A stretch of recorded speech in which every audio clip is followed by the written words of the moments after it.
Coffee and Cream on Hail Varsity Radio with Andrew Rogers and Damon Benning. Daniel gets in. Baker gets a clean look. He missed it short, and it is Illinois ball. Boy, you couldn't have dreamed of a better look if you're Michigan. No foul called. Bucket misses. Illinois survives. A classic between the Illini and the Wolverines. Plesman, a heave for the win, and Purdue, the outright regular season Big Ten champs, get out of Madison with the tightest of wins, 63-61. Chance to tie or potentially win it with 5.8 to go for the Gophers. Cooper to battle for the win. Bucket! Your game-winning three tonight feels like a momentum-building three for this program. No, for sure. I think it was just taking my time on that shot. I knew, they're going to play me for my three, right? And, take that pump fake, take that dribble, set of yourself, and then the rest is history. In a battle we trust. Apparently. At least my man Ravi Lulla does as he joins us for another day. I mean, just pulling shifts all over the place. He's like the Swiss Army knife of sports media. Well, I'm like an hourly worker. I just come in with a phone. Hey, what do you guys think about that contract? We're getting the milk for free. Let's do something different. That voice you hear right away is my main man, Ravi Lulla, as Uncle Ruru is on the mend. So we are wishing him the best in terms of him feeling better. Live from HVC, that is the Hail Varsity Club, where we will feed you a little bit of breakfast live from the H&H Chevrolet studio. Some folks are starting to trickle in. We have two of the mainstays. That's a little premature. That would be Sasha Durkin over there on the wheels of steel, making sure Shane does not fall out of the moving vehicle. He is over there knowing it's Friday. He's excited because he's going to get fed for free. Oh, well, and I brought him more treats too. Hey, so listen, full disclosure, this will be a fantastic show. I'm going to set the lineup here in a second. So Ravi Lulla, my partner here, his wife is a fantastic pastry chef. Mm-hmm. We know how this goes. And so you very Ravi-like fashion, because it's all about the delivery. Sasha, that's what people tell me. Do you like sweets? Sasha not making eye contact. Yeah, I kind of have a sweet tooth. Cool, you don't say. Hey, well, let me tell you about my wife. Sasha's like basically trying to hit fast forward. On the old players where it's like, yep. Because I don't think she wants to be tempted. So she doesn't really respond. She basically says, yes, I'm familiar. Your wife is a fantastic pastry chef. Very minimal exchanging of dialogue. Yeah. Until you open the lid. And then what do we have Then here? It turned into holy buckets. Yeah, we have a cherry Coke, Pepsi, Pop-Tart, Special, Cupcake, cookie, smoothie, eclair. Got some cream puffs over there. Freaking Shang Ping, whatever. It's like, what is going on? And who has that much time? What are those things over there? So there's some cream puffs. They're not just normal cream puffs. They're special. No, why would she? But I can't remember all the adjectives. Yeah. So I'm just calling them cream puffs right now. The other one is a cherry Pepsi cupcake with some kind of Pepsi top frosting on it. Okay. Is she bothered by the fact you don't pay attention to what it is, or no? I try to eat it. I try really hard. It's like if I were to like break down a pick and roll coverage for her, she'd be like, "So big guy, stop shot," and I'd be like, more or less. Yeah. She'd be like, "I don't care about like freezing, about dropping, about icing the coverage, about hard hedge or whatever." She'd be like, "Big guy, stop ball." I'd be like, yeah, more or less. So you're like cherry Pepsi frosting. So her desserts are my version of that, where I'm like, sweet thing in mouth. Yeah. That's all I can do. Super caveman. Just a smidge of what's going to happen today. Fantastic show for you lined up, like we said, live from H&H Chevrolet studio. Come say hello. Have some breakfast. Some people will drink theirs. Some people will eat theirs. Some won't do anything. They may just hang out and loiter. That's kind of what we do every day. Yeah, a little bit. And we'll try to do some work. Really, really good show today. 7:30 hour. We'll get to Mike J. Schaefer from Husker 24/7 Sports. Mike Sautter, who we'll see what kind of mood he's in.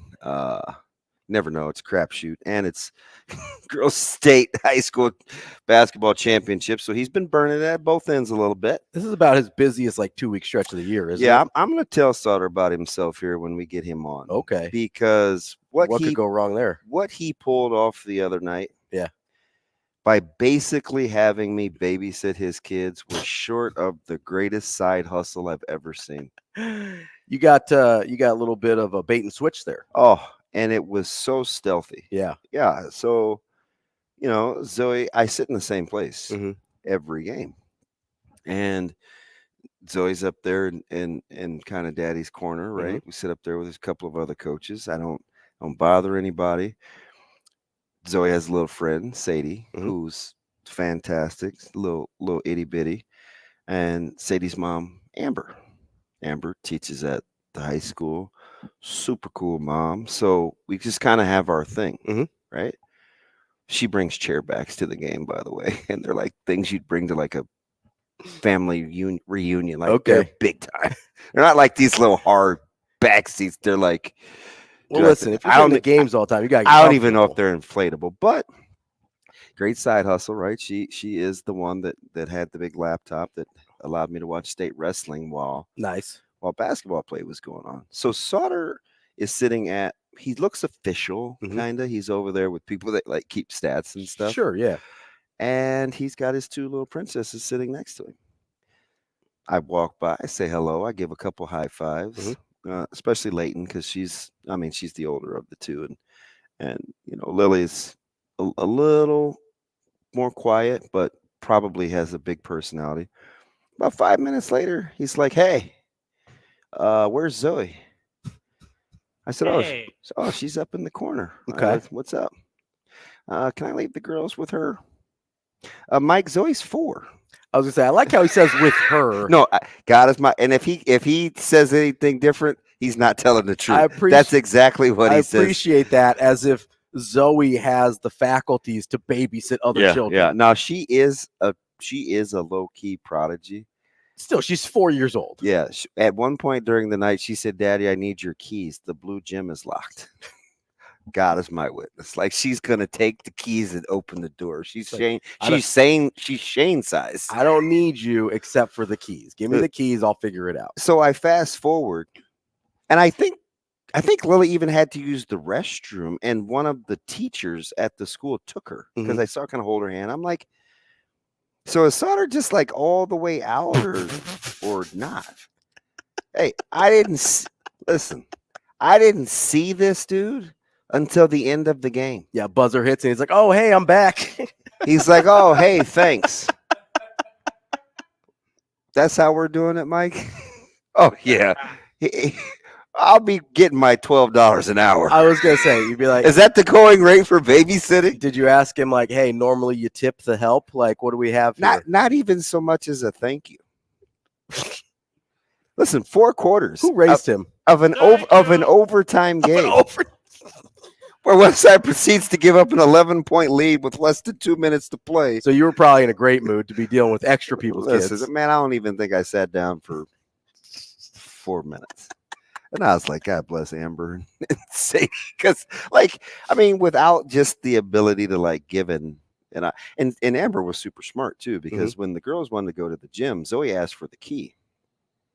And so my daughter was down, and she's like, "Oh, I'll take him." Amber's like, "Sadie, no." No.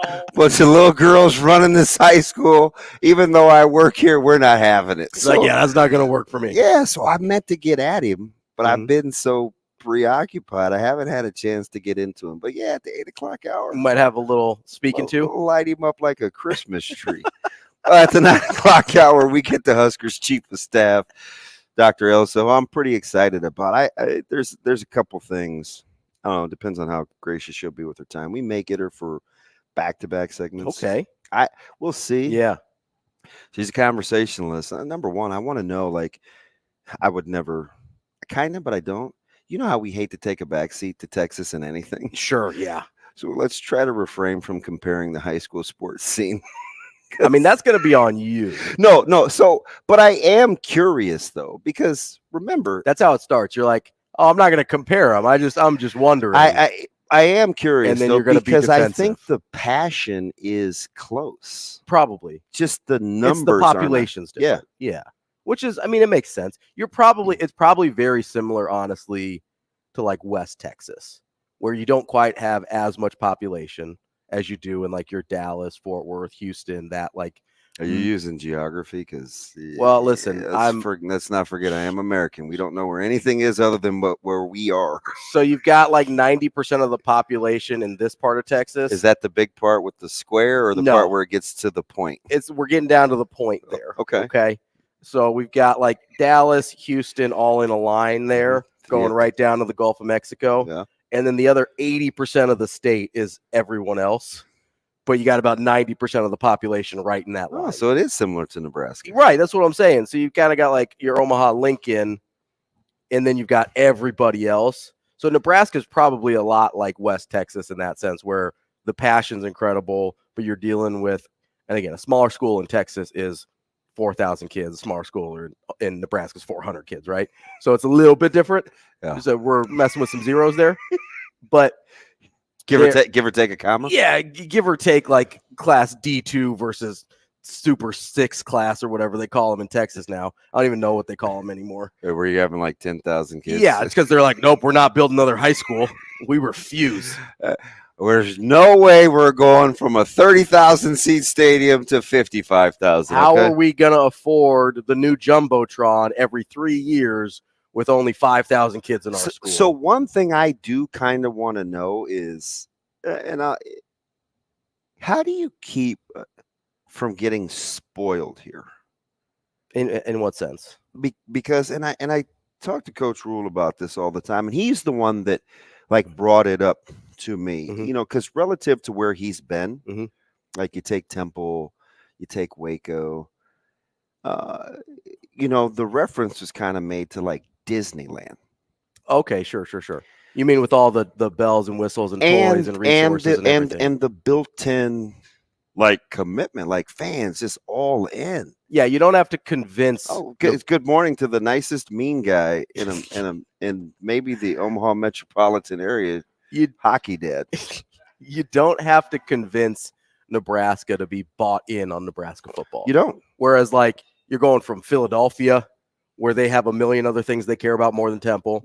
You're going to Texas, where Baylor is pretty low on the food chain.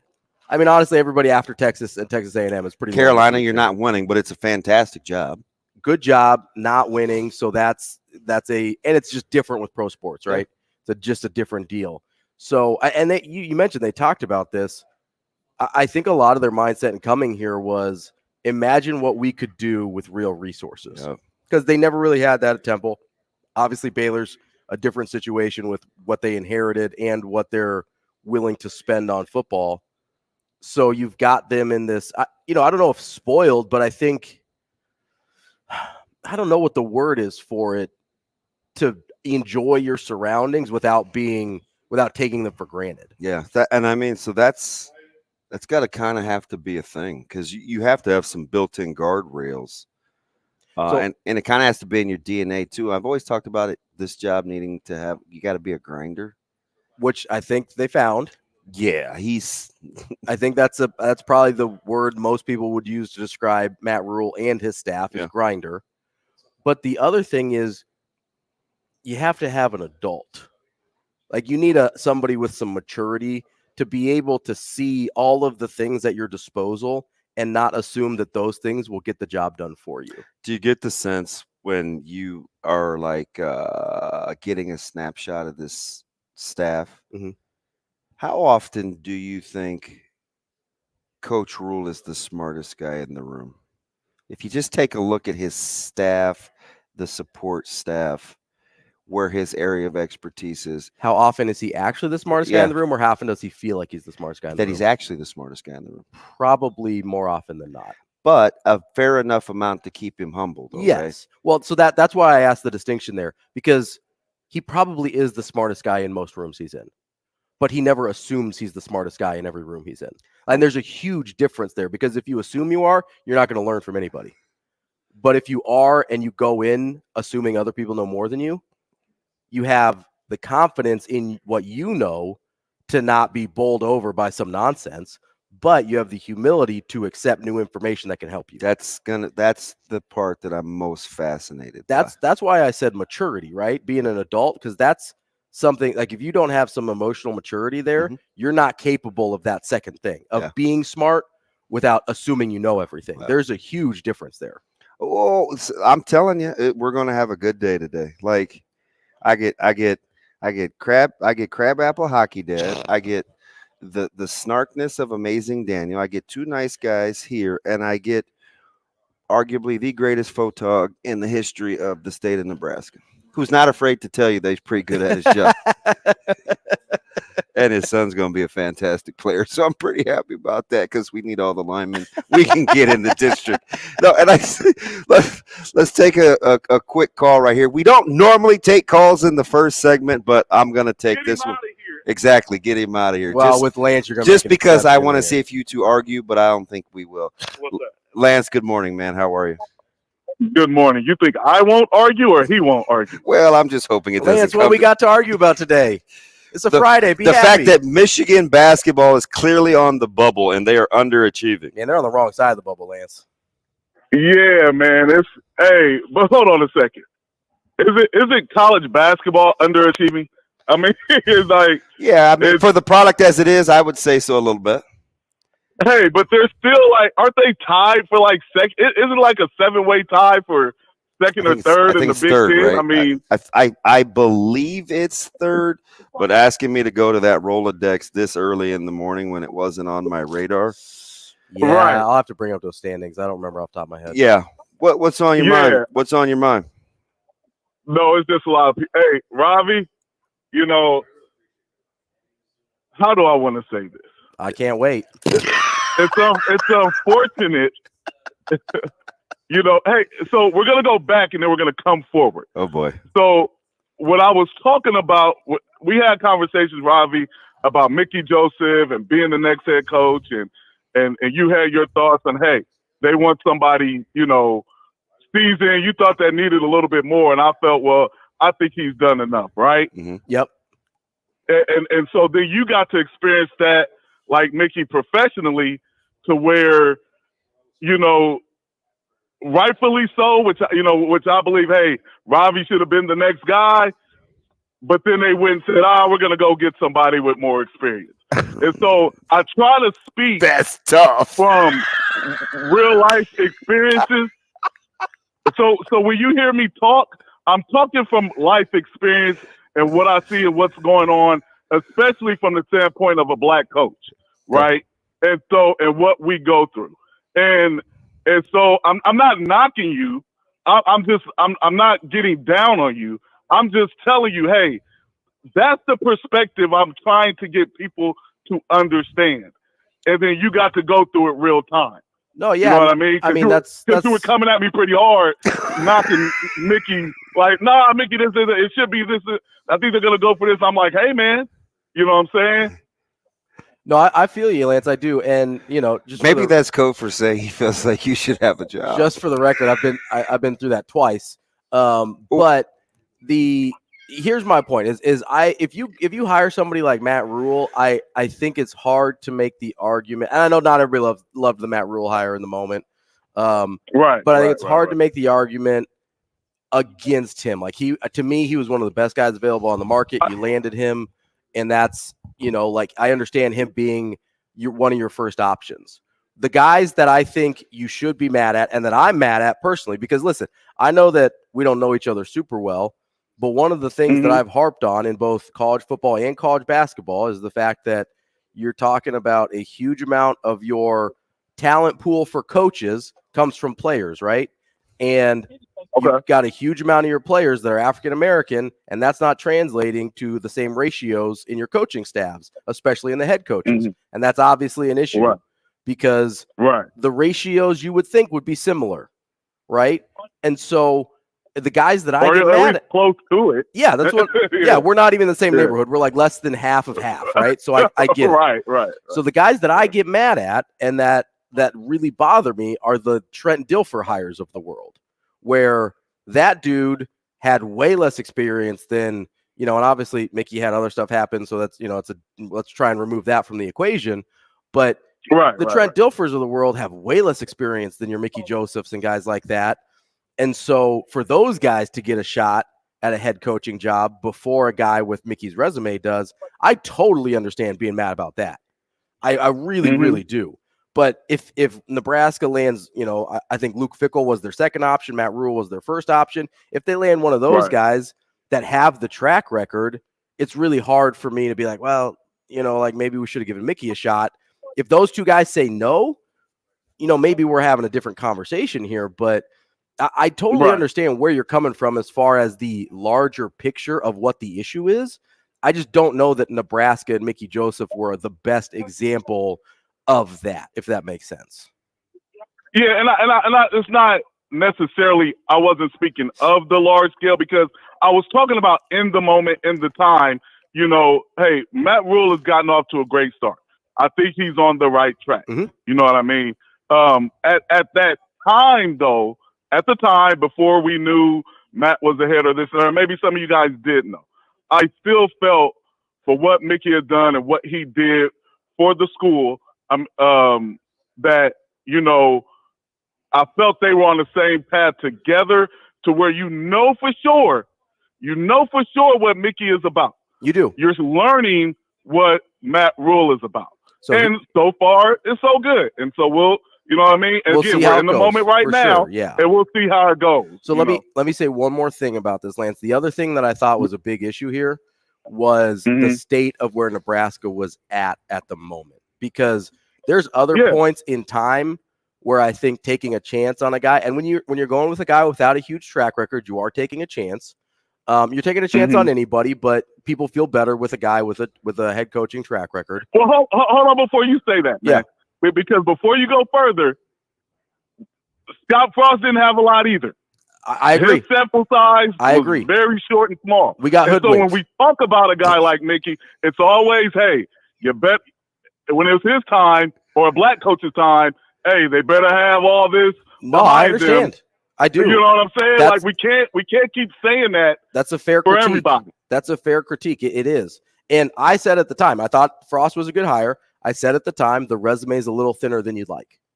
At the time, I said that. But my point is, there's been other times in the recent Nebraska history where I think you could have taken a chance on a guy like Mickey Joseph, and they didn't. For Nebraska, where they're at right now, I understand wanting a little bit more history, a little bit more track record, because Nebraska is kind of at an inflection point right now where if they get this one wrong, whether it was Mickey Joseph or Matt Rhule or whoever, they're in some trouble.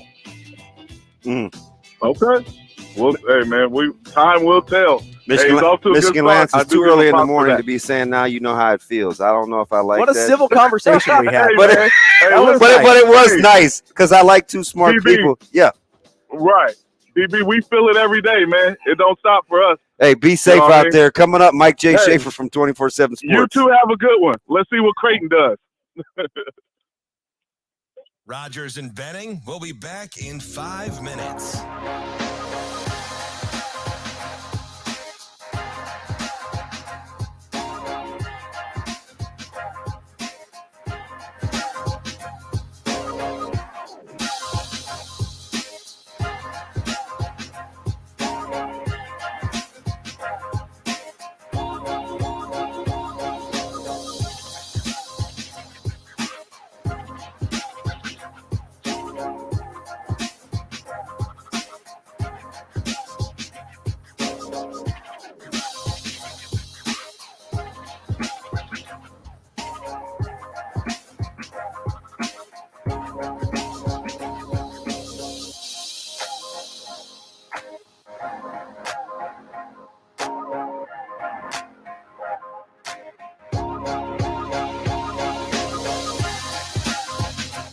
Rogers and Benning will be back in 4 minutes.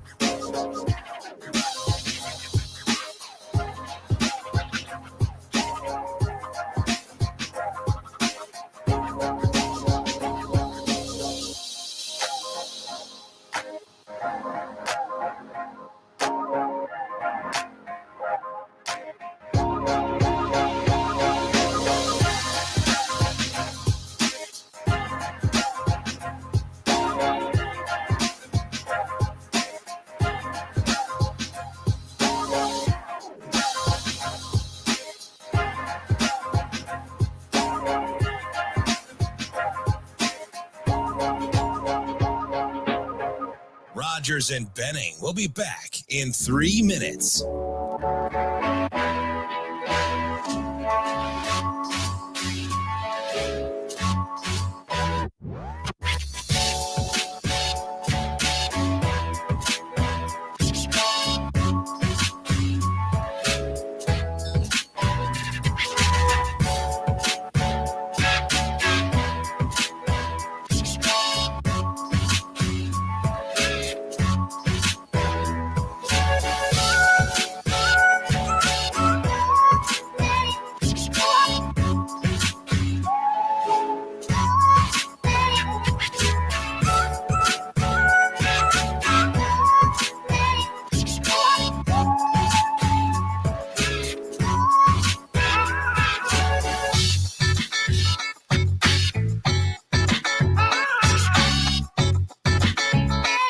Rogers and Benning will be back in 2 minutes.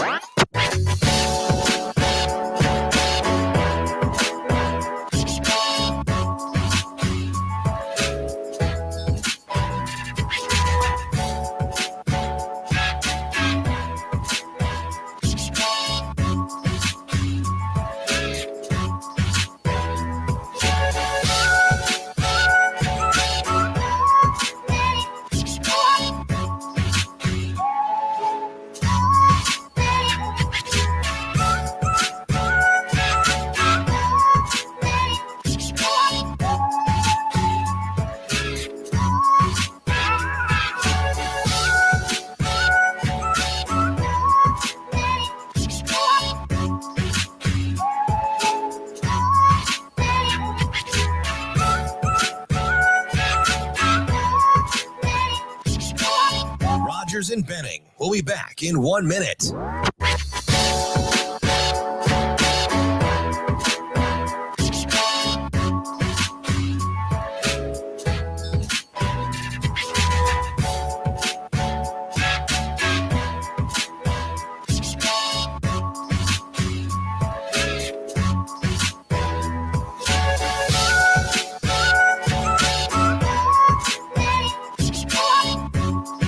Rogers and Benning will be back in 30 seconds.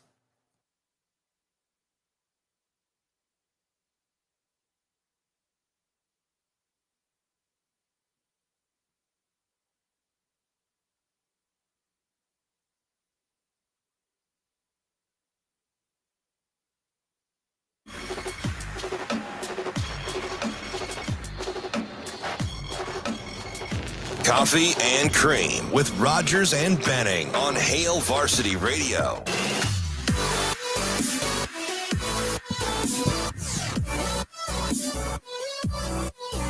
I suppose that's my cue.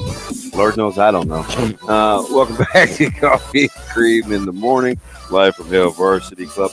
I'm carrying on like 19 conversations. Got a couple buddies in the audience. I'm going back and forth with my guy, Jay Foreman. I'm trying to understand coaching protocol. Can we be on campus? Can we not be on campus? Which is why I need Mike Schaefer, who's joining us here shortly.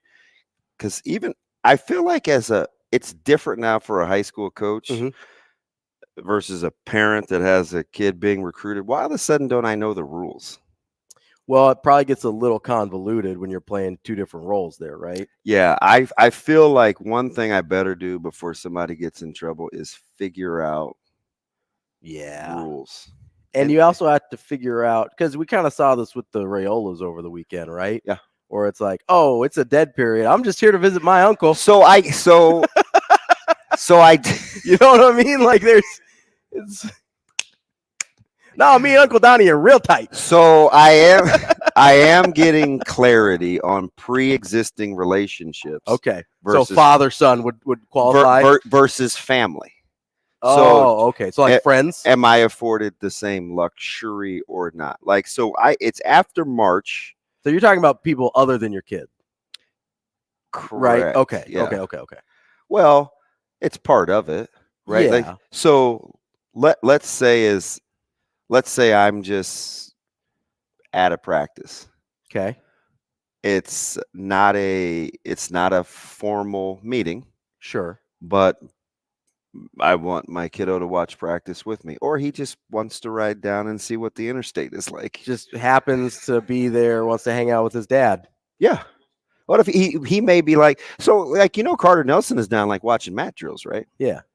So like, what if we just want to see, I don't know, what the South Stadium restrooms look like? Well, I'm going to be honest, probably not great.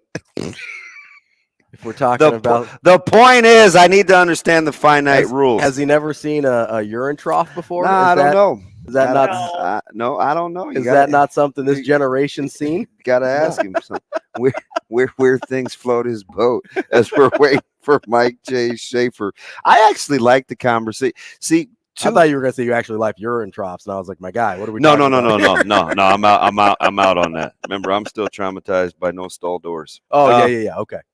So it's like I'm watching kind of what's unfolding with the staff, and I just think like and by the way, Nebraska baseball I think they'll take the rubber in about 3.5 hours. Aren't they 11 o'clock? I'll say they're early today, aren't they? Yeah, against Vandy up at the Target Center. Currently, our staff at the high school level is getting a tour of Minnesota's campus, so I'm pretty bummed about missing that. But I am excited to watch the Millard North Mustangs tonight at 7:45. So duty calls. State semis. For Daddy. Millard North has Lincoln High. We're on a Millard for Millard collision course, right? Yes, although Millard South can't afford to overlook Bellevue West. Well, sure. They played in arguably the best girls basketball game in the state a couple months ago, where I believe it was, 98, 94, something like that. Yeah. Like they went, and it's two explosive offenses that like tempo. So sure. I'm pretty excited. Yeah, it should be fun. Your alma mater's got a chance. Yeah, they do. To be represented. Better chance in the girls versus the boys bracket for sure. Yeah, although, the funny thing about the boys bracket at the high school level is that team is not for what their record is, they're not very well respected. No, and so they're not. If I'm Millard North, I would use the lack of respect card and know it's not manufactured. I mean, a lot of it's because of who they lost, right? Yeah, from last year to this year. Right. So you just assume they're worse. And I think people sometimes look at their roster and they go, yeah, but. Yeah. And all they do is keep winning.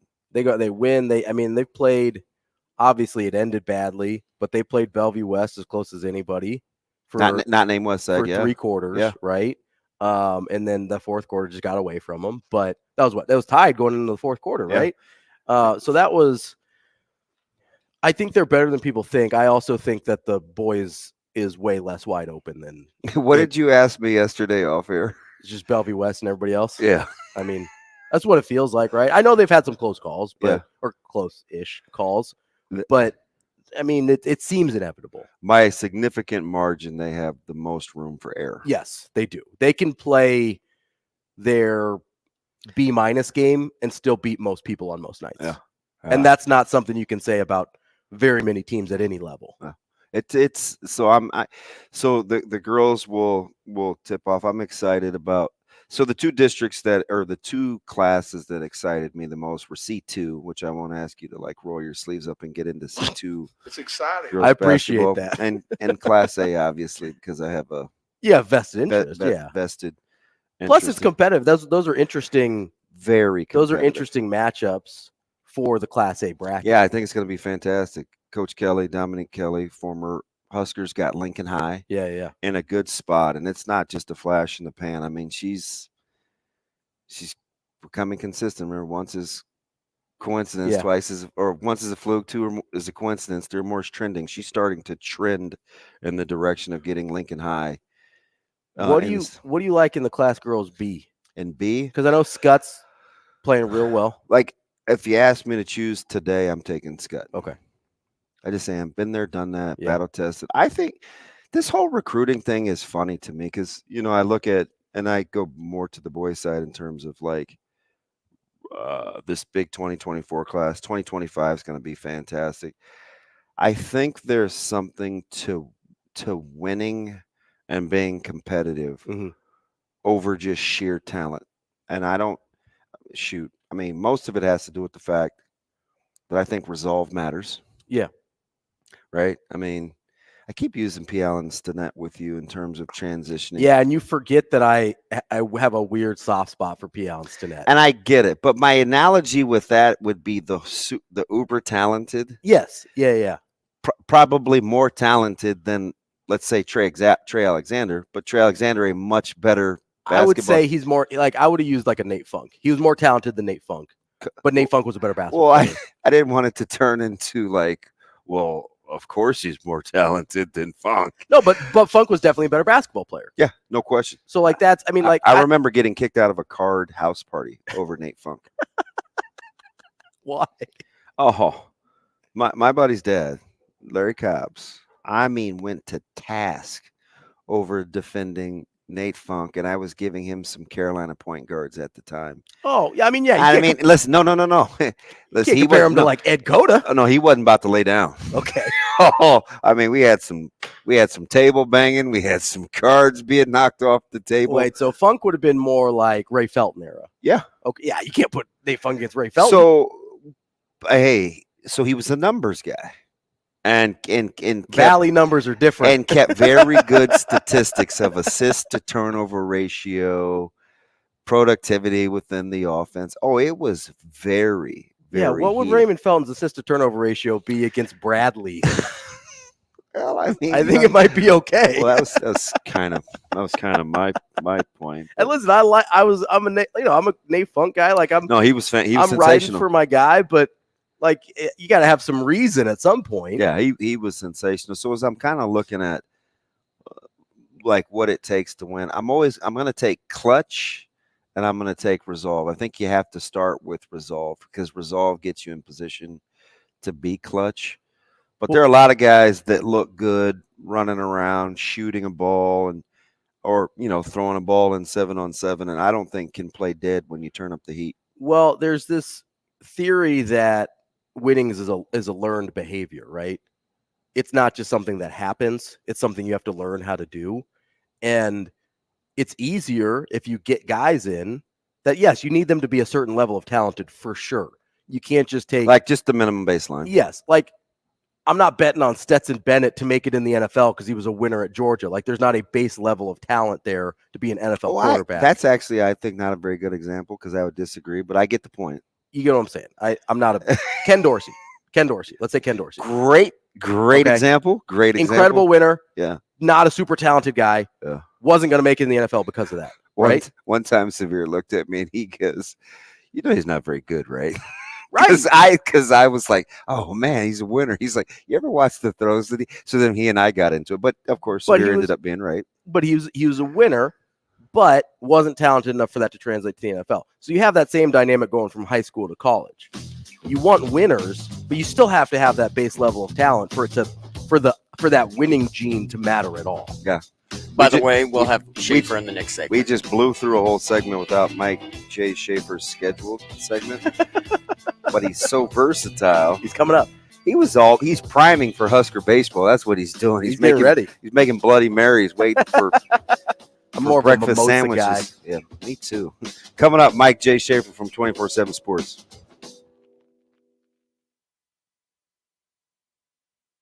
Rogers and Benning will be back in 4 minutes.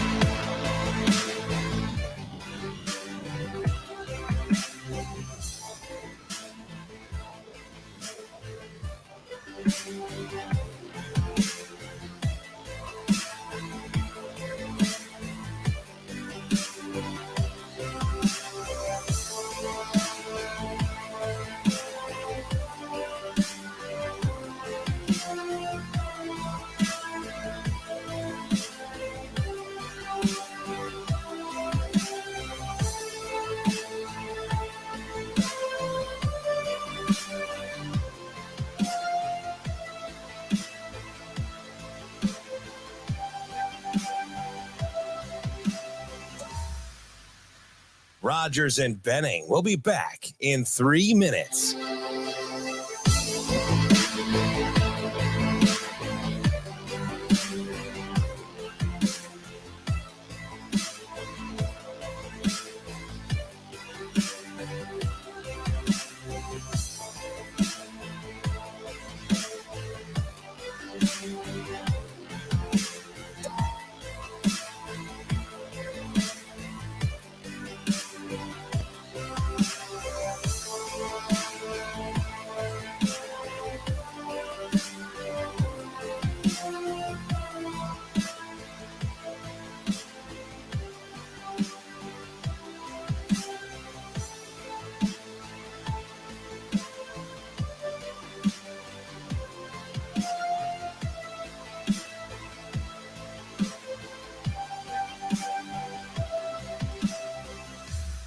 Rogers and Benning will be back in 2 minutes.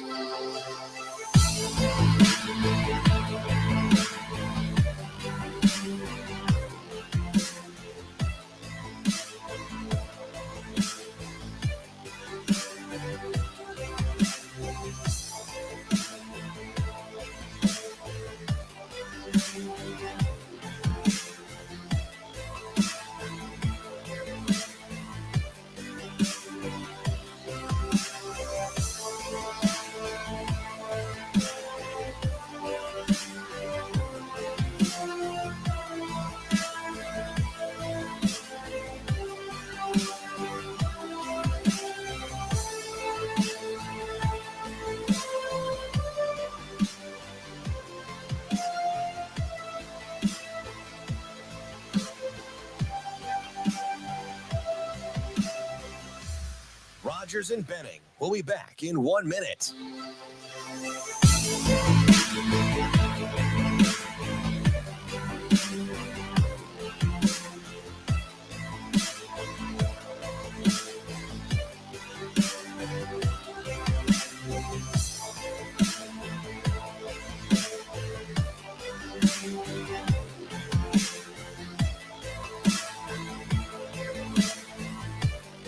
Rogers and Benning will be back in 30 seconds.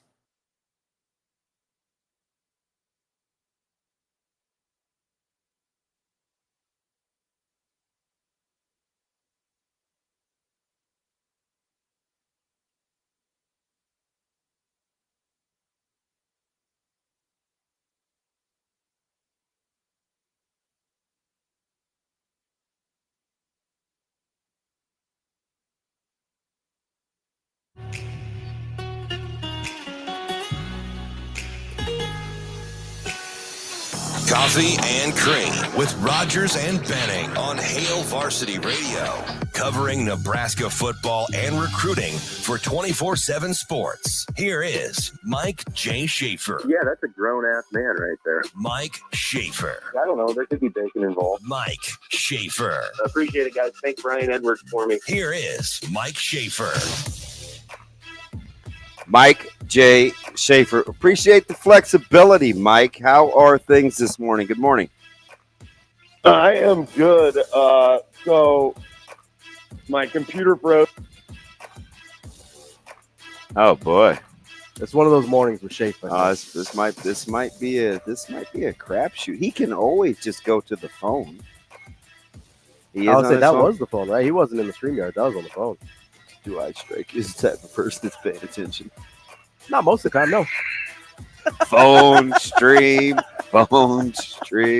All I know for sure is, can we hear him or can we not? Shane, let me know if we get him back. So maybe he is actually priming for Nebraska baseball today against Vandy. Yeah, maybe maybe his phone died on him too. Computer died, phone died. So that's one of those things that's.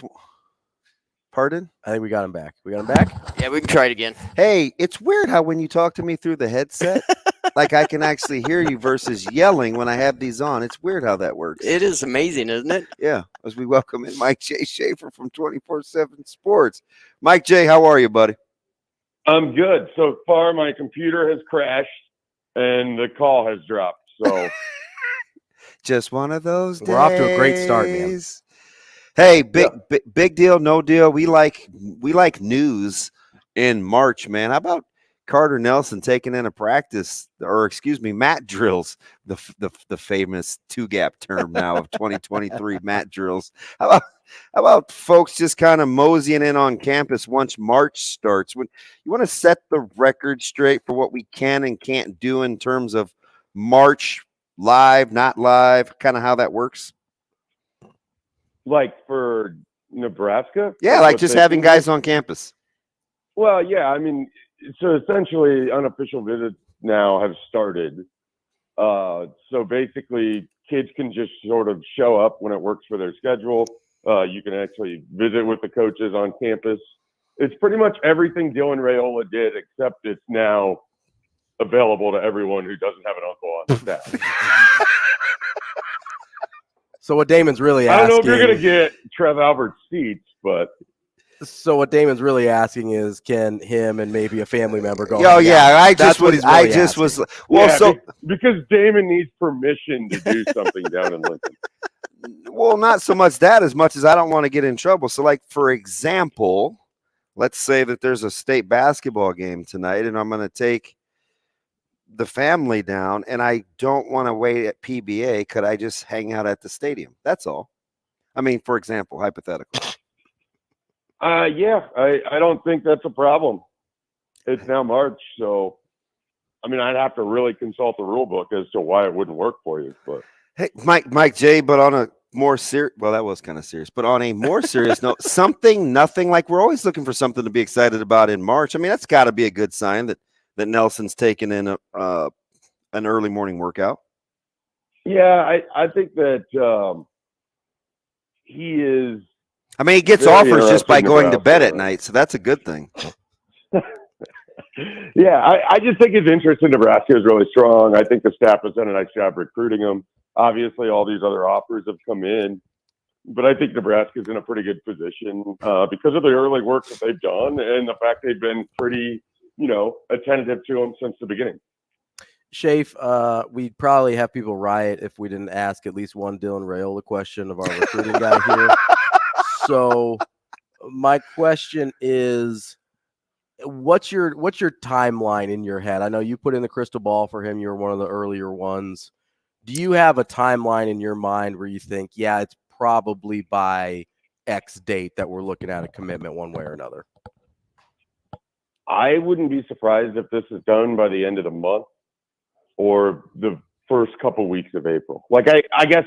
So shortly after his official visit. Yeah. And again, if it's going to be Nebraska, it wouldn't surprise me if it all happens before the spring game and probably a little bit before. So it all sets up really well if you're going to use him as something you recruit off of. So obviously they have to go finish the job. They have to go get the commitment and everything else. But it certainly seems like it's setting up well time-wise for Nebraska. Hey, so Mike J, if you're looking at so we get the kind of the buzz, and Nebraska's maximized the opportunity, right? Basically went from 0 to 100 with his recruiting in a short amount of time. Can Nebraska fans rest in the fact that whether he says yes or not, they have given it everything they had? Will that be okay? I would hope so. I mean, they've certainly recruited him hard in a short amount of time, and they've made up a lot of ground. And then took the lead. So now I guess the question is, how do you make sure you finish this off? And I don't know if that's an NIL thing. I don't know if that's just Dylan has to get there mentally that Nebraska is the place he wants to be, even though it's not the same level of program as the other ones that he's looking at. So that's maybe on him. But I don't think that you could be upset with this staff, given where they are right now versus where they were on December 1st. Let me ask you something, and I'm being completely serious about this. So on March 3rd, do you feel better or worse than you did on, let's say, February 14th? About everything? No, Rayola. Life? Yeah, I do. I definitely do. I mean, I put that prediction in on February 13th, I think, or February. Yeah. So I do feel better. I mean, that visit certainly helps. The comments help. The conversations I've had, behind the scenes with different people have helped. I just feel like it's heading towards this Nebraska commitment. And I feel stronger about that now than I did a month ago. Schaefer, I'm a little bit of a sicko here, so let's play worst case scenario. Let's say Dylan ends up going anywhere else besides Nebraska. Is it worse from, and not necessarily how they view the staff, but just the disappointment of Nebraska fans? Is it worse that they got a second chance at him and he still goes elsewhere than it would have been if he just stayed committed the entire time to Ohio State? That's interesting. Yeah, I guess maybe. But here's the thing. Literally everyone would be sitting there crossing their fingers hoping he ends up in the transfer portal. Yeah. Which would be, time number 3? So I think you chase the best every chance you get. Sure. And if you come up short, at least you aimed for the best that you could.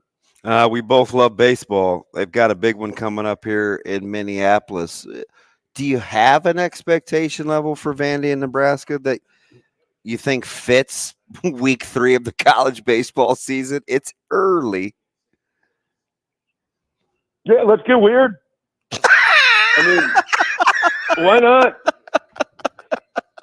We've seen Nebraska win big games in March before. They swept, UCLA that one year? Yeah. That was at home, but there's nothing about this team that says they can't beat a Vanderbilt or an Old Miss, who else they're playing in that tournament. But it's going to be tough.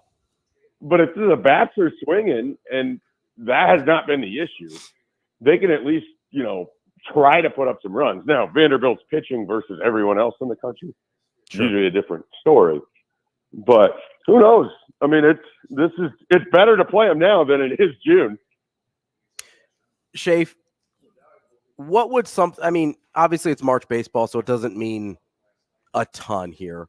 But what would knocking off a Vanderbilt or an Ole Miss mean just for the direction of this season for Nebraska? Is that something they can build off of, or is it just kind of a nice feather in your cap moving forward? I think it's a nice feather in the cap. I think it would tell you the potential that this team could play with anybody. But in baseball, it's always one game. Right. I mean, as Damon well knows, the Dodgers got swept by the Pirates last year. And if we look at the Pirates record, oh, Lord, it would have probably taken them 2 seasons and another half of it to have, won enough games to qualify for the playoffs. Schaefer, let me get you out of here on this in just a couple of minutes. You want me to leave? No. Get out. Unhinged Schaefer is like way better than measured Schaefer. It's partly the echo. I'm just going to be as weird as possible if I have to hear myself like this. Hey, so when you're looking at maybe the build up to the March 25th weekend, how Nebraska's getting guys in, just stopping by in air quotes, you have something off the radar that you think that we need to keep our eye on that could be interesting development with recruitment? We spend a lot of time talking about Dylan Raiola, but Williams Nwari, I don't know how to pronounce his last name. I think it's Nwari. Yeah. Yeah. I mean, he's the number 3 player in the country for 24/7 Sports, right down the road at Lee Summit North. That's something really interesting that we haven't talked a lot about. If Nebraska is somehow able to not only pull in Dylan Raiola, but they go back into Kansas City and they get one of the best players in the country, and they reestablish themselves in an area where I feel like they need to get at least a kid or 2 every year. That seems like a big story. But everything in this class is overshadowed by Dylan Raiola. I mean that from an excitement standpoint, from the fan base, from a coverage standpoint. He is so big that it's just sort of casts a shadow on everything else in recruiting. Mike J., you stay unhinged as much as you can, buddy. We can be like my buddy, man. Well done. Appreciate you making the time, even though nothing really went right this morning. Yeah, that was fun. We'll see how the rest of the day goes. Give Shelby a hug, and hopefully if you guys make something good this weekend, I'll be in Lincoln a ton, and maybe I can swing by and get a bite. All right, that sounds good. Thanks, buddy. It's Mike J. Schaefer back with Mike Sautter next. Rogers and Benning will be back in 4 minutes.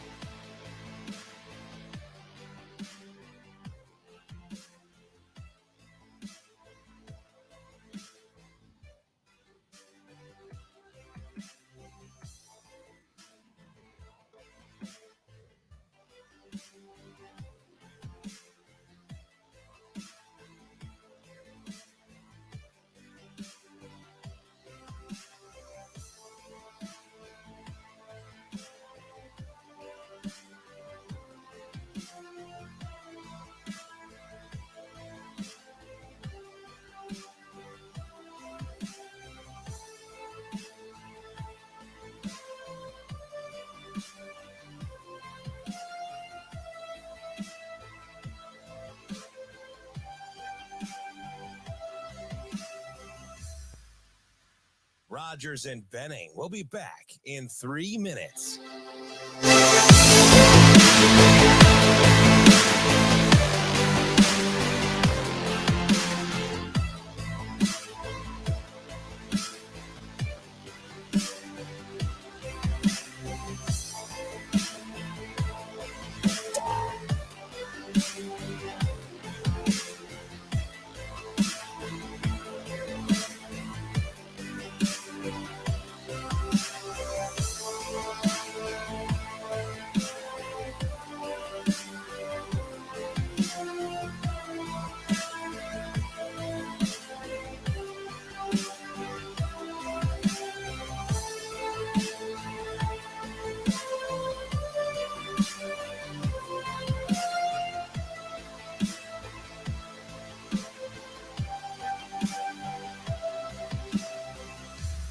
Rogers and Benning will be back in 2 minutes.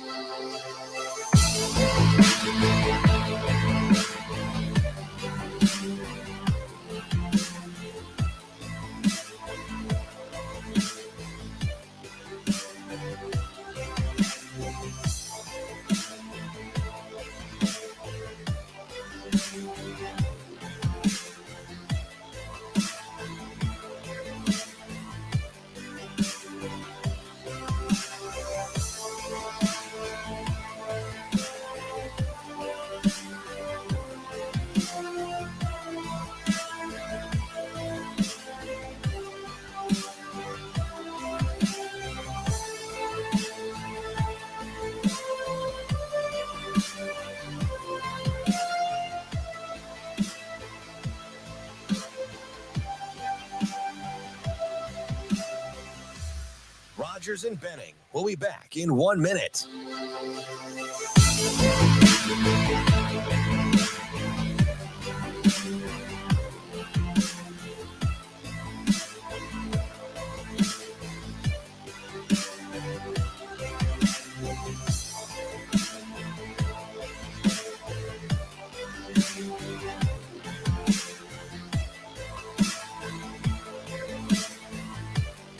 Rogers and Benning will be back in 30 seconds.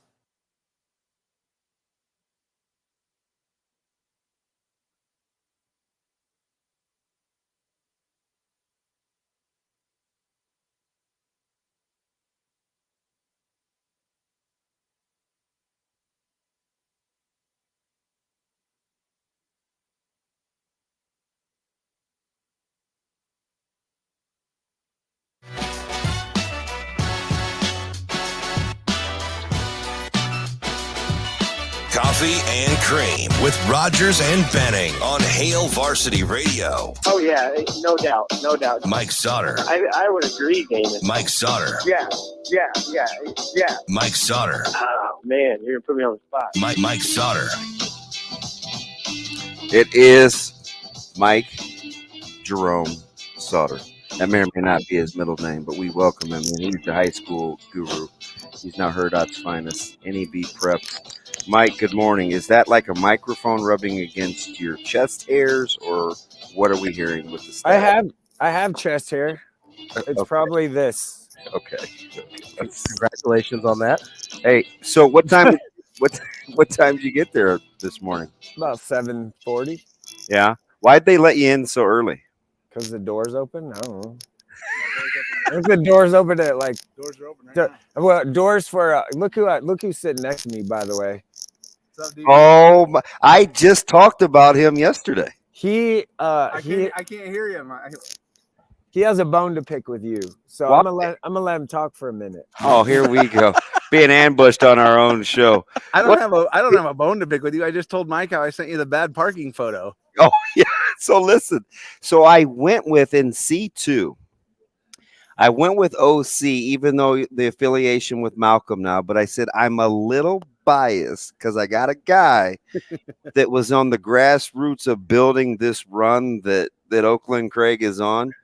And so Dallas, I just, it's a tough draw in C2 with the girls, but they're one step there. And I got laughed at because I called Pender a dark horse, even though they're the 2 seed, because I thought people thought it was a 3-horse race. I thought they thought either Ponca, OC, or of course Old Reliable sitting there in Crofton. So I just was like, I'm going with OC. I don't feel great, but I'm taking them. Hey, I'll tell you what, they beat Ponca yesterday, and I'm not surprised that OC won. I figured that could happen.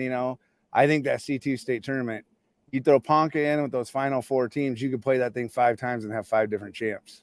It's going to be competitive. Good to talk to you, D, man. Good to talk to you. Keep getting that parking spots. Yes, sir. Hey, you just get that north lot over here. You'll be fine. There's plenty of stuff. As live radio is actually happening before our very ears as Mike Sautter joins us. So are you surprised by chalk? No chalk? Like what's it been like for you, like at the grassroots level?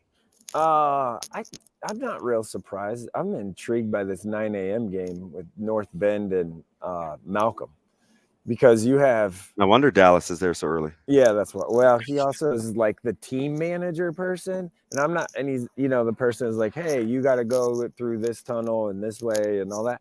And yesterday, when both teams went the one way to their locker room, instead you're supposed to split. I yelled. I was like, hey man, can you do your job? And he was like, I told them they're not listening. All right. No, but this North Bend's going for 4, right? Really hard to do pressure. They have playing down a starter. And you have Caitlin Emanuel, who is one of the best athletes in the state. I don't think that's a question. Volleyball star. This would be her 4th state title if she can pull it off. And she's a starter on all 4 teams. And then you have kind of the next coming of her, who might just be a little bit more maybe athletic down the road when it comes in, Haley Dolliver. So she's just a freshman and led Malcolm to the volleyball state tournament. Obviously, Malcolm's best player here in basketball. So it's kind of, and they're built kind of the same, real springy kind of athletes. So shout out John Dolliver. Yeah, I mean, yeah. Well, I don't know if I want to give John too much credit. I think Amber probably deserves more credit than John on that one. Wow, tough crowd. Sautter, I want to shout out Ryan Twilliger. Yeah. Go Malcolm. Yeah. I want to go over to Class B girls. They played yesterday, got their semis set. You got Scott, who looked dominant. Then you got Elkhorn North with Prince. Is it kind of between those two in your mind? Is Scott got a an upper hand there, or do you have somebody else in Class B that you think can take it home? There's nobody else. There's I was trying to be, gracious. No, I mean, honestly, like it's been those two all year. It'll be those two in the final. It'll be kind of, I mean, Elkhorn North, that's their one loss. Lost to Scott at the first game of the year. I was at that game. Scott's pressure just is really different. Now, I'm intrigued by Sydney. Watching them last night, they had the last game last night and beat Beatrice, and they play really, really fast. So and Scott likes to get going too, so it could be like a pinball going back and forth, which would be fun. I just don't know if Sydney can score quite enough to get that done. That would be a heck of a story. First time Sydney won a state tournament game was last night, or first time since 1984. They hadn't won a game in their last 12 tries at state. So, but it's Elkhorn North and Scott, and it was that way before the season started, and it's that way now. And frankly, they should have just done best 2 out of 3 with those two teams and called it a day. So, is it too soon to talk about Britt Prince's historical prowess? No. I think that, and I've said this, I guess, when she was a freshman too, is she's a phenom. Like, she just is. Probably one of the best athletes all around that we've had in a long time. I don't know, I'm not going to go ever because that's, disservice to a long time ago, but she's for sure one of the best all-around athletes. I don't know if a lot of people know this, but she was a heck of a swimmer when she was little, and like that could have been her sport.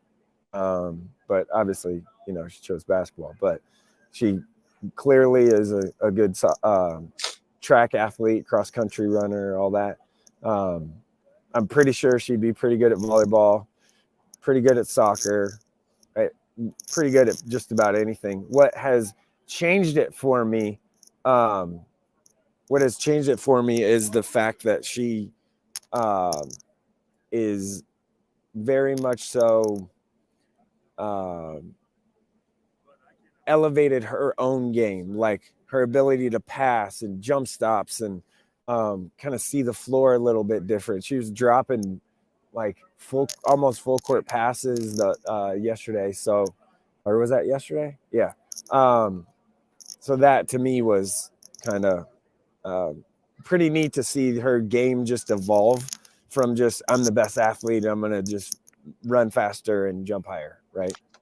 So she's in like the Darcy Strachey, dare I say Ivy, in terms of like dominance within her class. Is that am I over? No. I mean, Teese was pretty good now. She's the best I've ever seen, and I don't. Yeah. But the game is so much different, right? Like, what would she have done with the 3-point? Like, there's lots of things that I could get into that I want to try to generation. I don't want to cross generations like that, but for the accomplishments at that level, she's in elite company. Yeah, people forget about Chambers' finest like Strachey. Like, there's been some good ones now. Yeah, I mean, even recently, Jess Shepard's pretty good. She's phenomenal. Just had the injury, right? So like that as a basketball player, she's tops in the country, right? They share that. Yeah. So I mean, I don't know. It'll be. You want my opinion? I think that game will be probably in the like 70s. Tomorrow, I'm just chalking that they're gonna win today. So, and if they don't, come at me, that's fine. And then I think that game will be a high scoring game, and I think she probably makes a play down the stretch to get it done. Honestly, like I love Scott's team. I think they're pretty good. They're deep. They have a ton of depth. They can just run about 8 at you, and not a lot changes. But we have the best player in a big moment. It normally matters a little bit more. Hey, so Let me ask you, let's get to A. Ravi and I were going back and forth as we were talking Bellevue West, Millard South the first time around. You saw that bad boy live in the most historic fourth quarter in the last 20 years in Class A. Girls That was the second time. collision. He asked me, he said, what is, well, I asked if Millard North and Millard South were on a collision course for the course. final. And what do Lincoln High and Bellevue West need to do that they're very capable of doing to make that not a thing? Ooh. Well, Lincoln High plays it'll depend on the whistle and how that looks because they Coach are Kelly's got them rolling. They play hard, boy. ooh, man, they play hard. Like and physical and like Which I would say is Millard North's Achilles. I think I can say that having watched them all year. They need to do a better job of taking care of the ball when it gets dicey in the backcourt. I will say this. Kiana Wiley, you don't want to mess with that. Like she will run you over. Yeah. So she hurt her ankle the first time in the jamboree against Millard North. It kind of limited her. And Brill coming back certainly helps. Now, Millard North has some length with Avril, and Kayla's really athletic, so you can kind of match up a little bit. Yeah, you match up a little bit there, but I wouldn't go with collision course for that. I do think Millard South is playing the other. I mean, Wednesday they were like they couldn't miss. They couldn't. I don't know how many turnovers they had, but it wasn't a lot. They just pretty much dominated outside of like about 5 minutes in the third quarter. I thought it was the minute I walked in, I heard 3 basketball guys tell me, and I don't know why. Maybe it's just because they know I know Coach Williams really, really well, Amy, that Kennedy was the best player on the floor. Disrespect to what Millard South was doing and that brilliant start they got off to.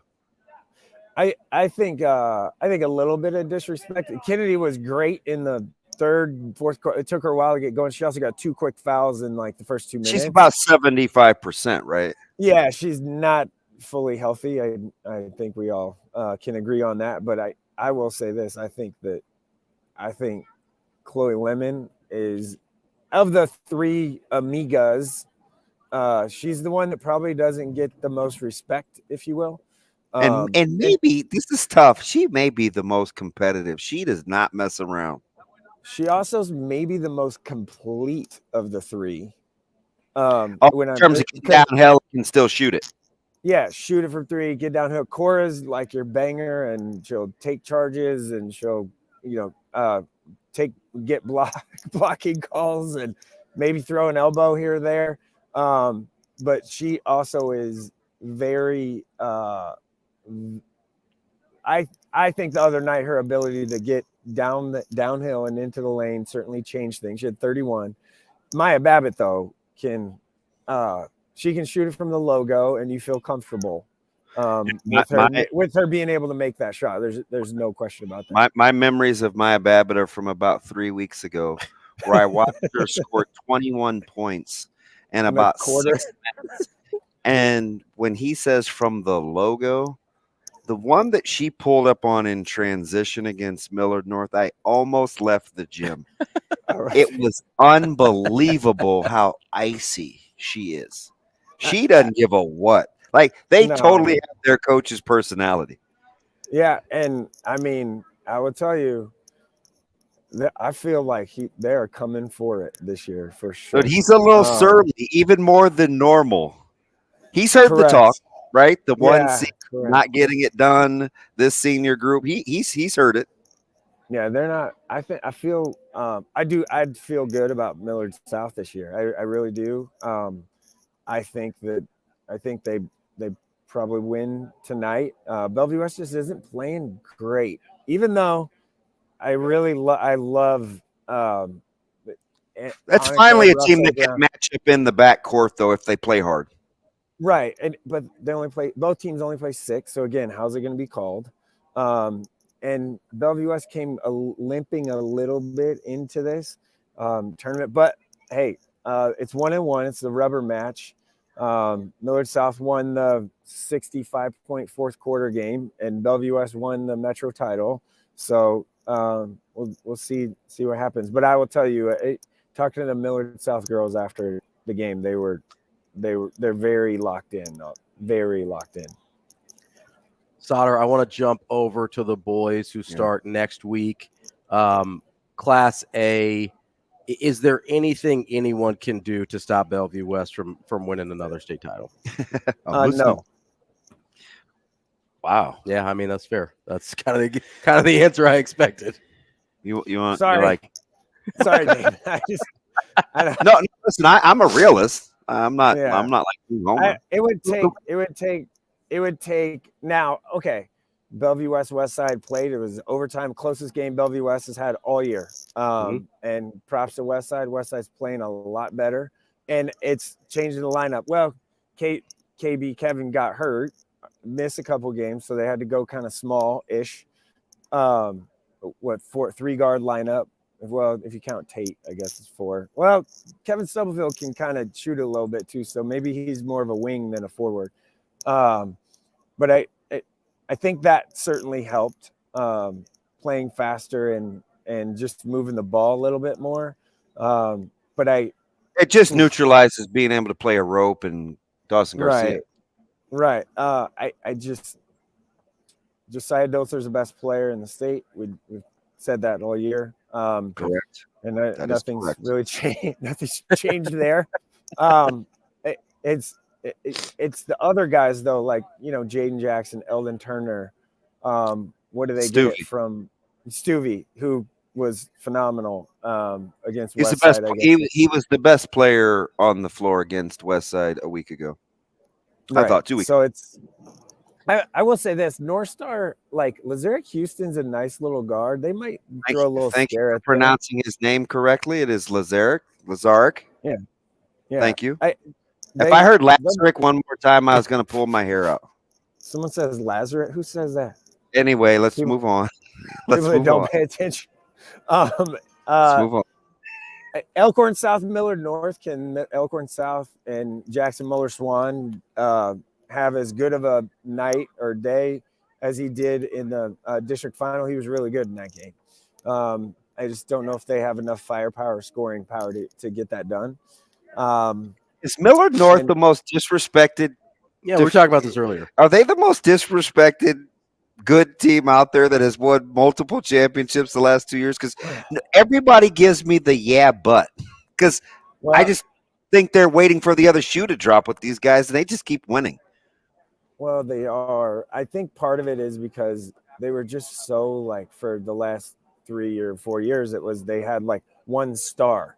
They don't have that this year. They don't have the like one star. You know what I mean? Like it was Jason Green. Before that, it was either Hunter or Saint for 4 years. They don't have is Eli that guy? Is Derek Rollins that guy? Neil Mosser that guy? Like there isn't like oh my gosh. It's where you have a couple guys that all can kind of give you something every night. It's a lot different way of looking at it. But Eli's probably the linchpin, right? I guess. But Derek is pretty good. Let me tell you, if Derek Rollins can grow like about 3 inches in 2 years, he'll be easily a mid-major prospect. I like Money. I think he kind of steadies the ship, plays hard, does a lot of dirty work. Again, there isn't like you can't just be like, here's one guy. And how about that? Okay, here's something too. How about that? The Coach Etza Miller, the pressure that he probably had coming into the year, compared to and making it to the state tournament and all that, being for taking over for Coach Cannon after winning it, and what's it going to be like? Well, not much has changed. Nothing's changed, frankly. So props to him. And I real quick, I know we probably got to go, but we got about the story. I love the story of JJ Zembrennan. Great kid. I call him kid because that's Andrew Rogers' favorite coach right now. I covered him in high school at Elkhorn South. He goes to Wayne State. Was basically a walk on at Wayne. Plays a lot. Helps them win a lot of games. Comes back to Elkhorn South. is an assistant coach, bides his time, gets the job, and oh, by the way, first year, boom, he's at the state tournament. That's a pretty cool story. Hey, let me real quick with what's going on with recruiting and football offers. I was joking with Ravi. Guys go to bed, they wake up with more offers. When you're looking at 2024, 2025, when will it not be fair to feel a certain way about what in-state guys stay and what in-state guys don't stay when you're looking at the effectiveness of Nebraska's football staff? Well, I think I mean, that's a great question. I think right now, we had this conversation 2 weeks ago about how many of the 7 or whatever, how many does Nebraska need to get in the 2023 class or 2024 class? Yeah, to make you feel good about it. I think, what did I say? 3.5 was the number. 3.5 was the number. Yeah, I mean, I think that's probably. And there's how many guys with power conference offers right now? 7? Or yeah. So you have 5. You have 5 with double digits. Yeah, it's probably still 3.5. Is that gonna be the new norm the next couple of years? Maybe. I will say this though. When you have an adult in the room running the program now, everybody keeps. Ravi just said that again this morning. That changes a lot. He's a stud. It changes a lot. It does. I'll show you this text this morning. He's not playing around.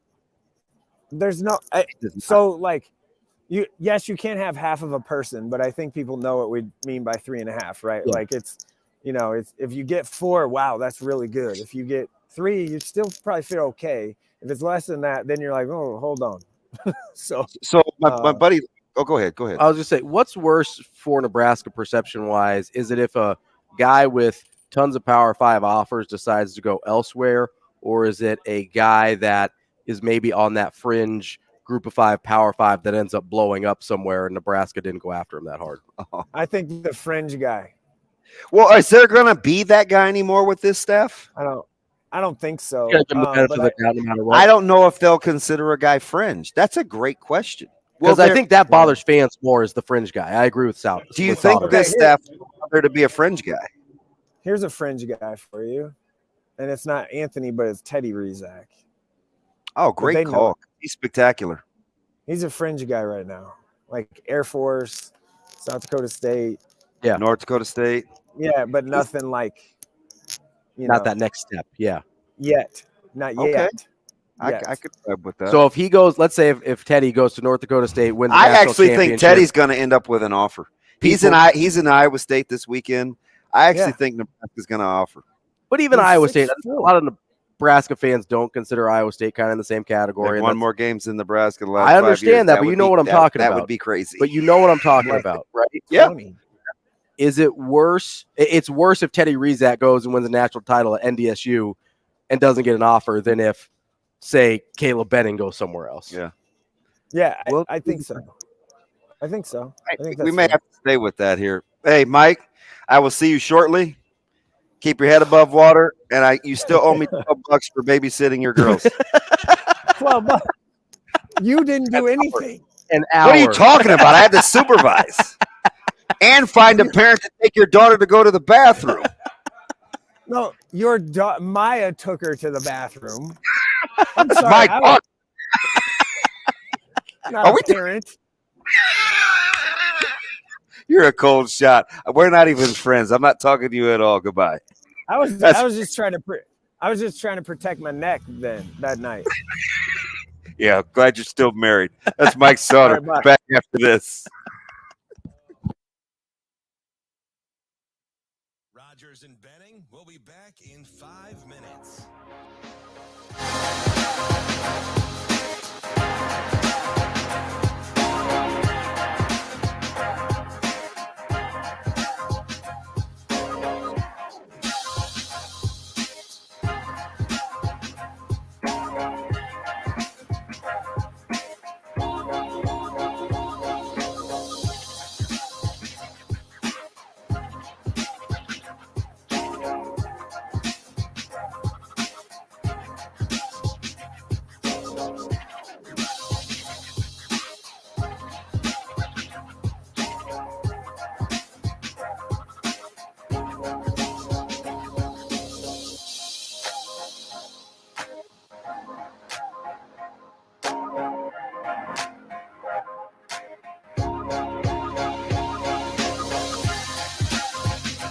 Rogers and Benning will be back in 4 minutes.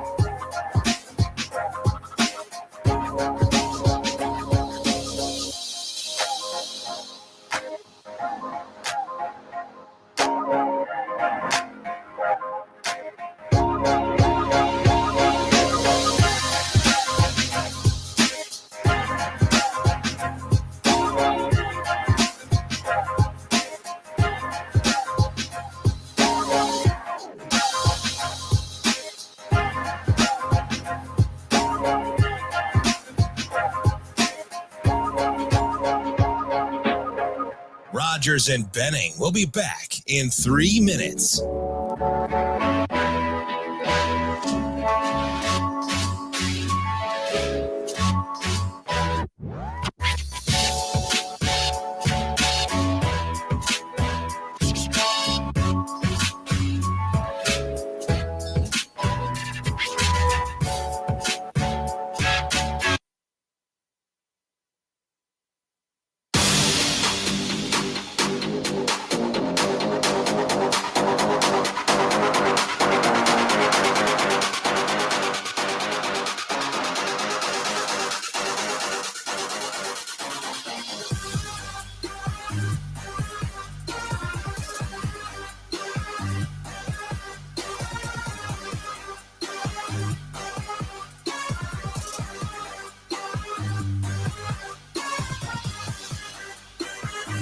I do this, I can do that, but you can't hear it.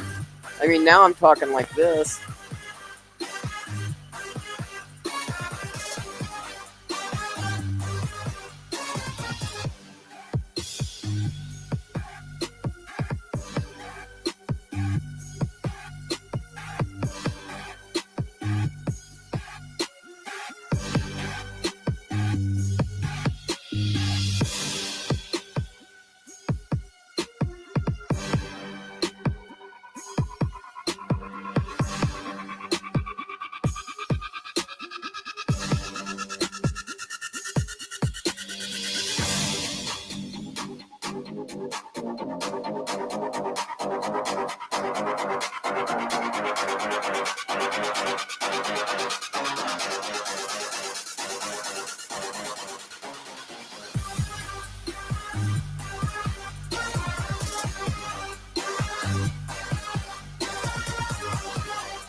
Coffee and Cream with Rogers and Benning on Hail Varsity Radio.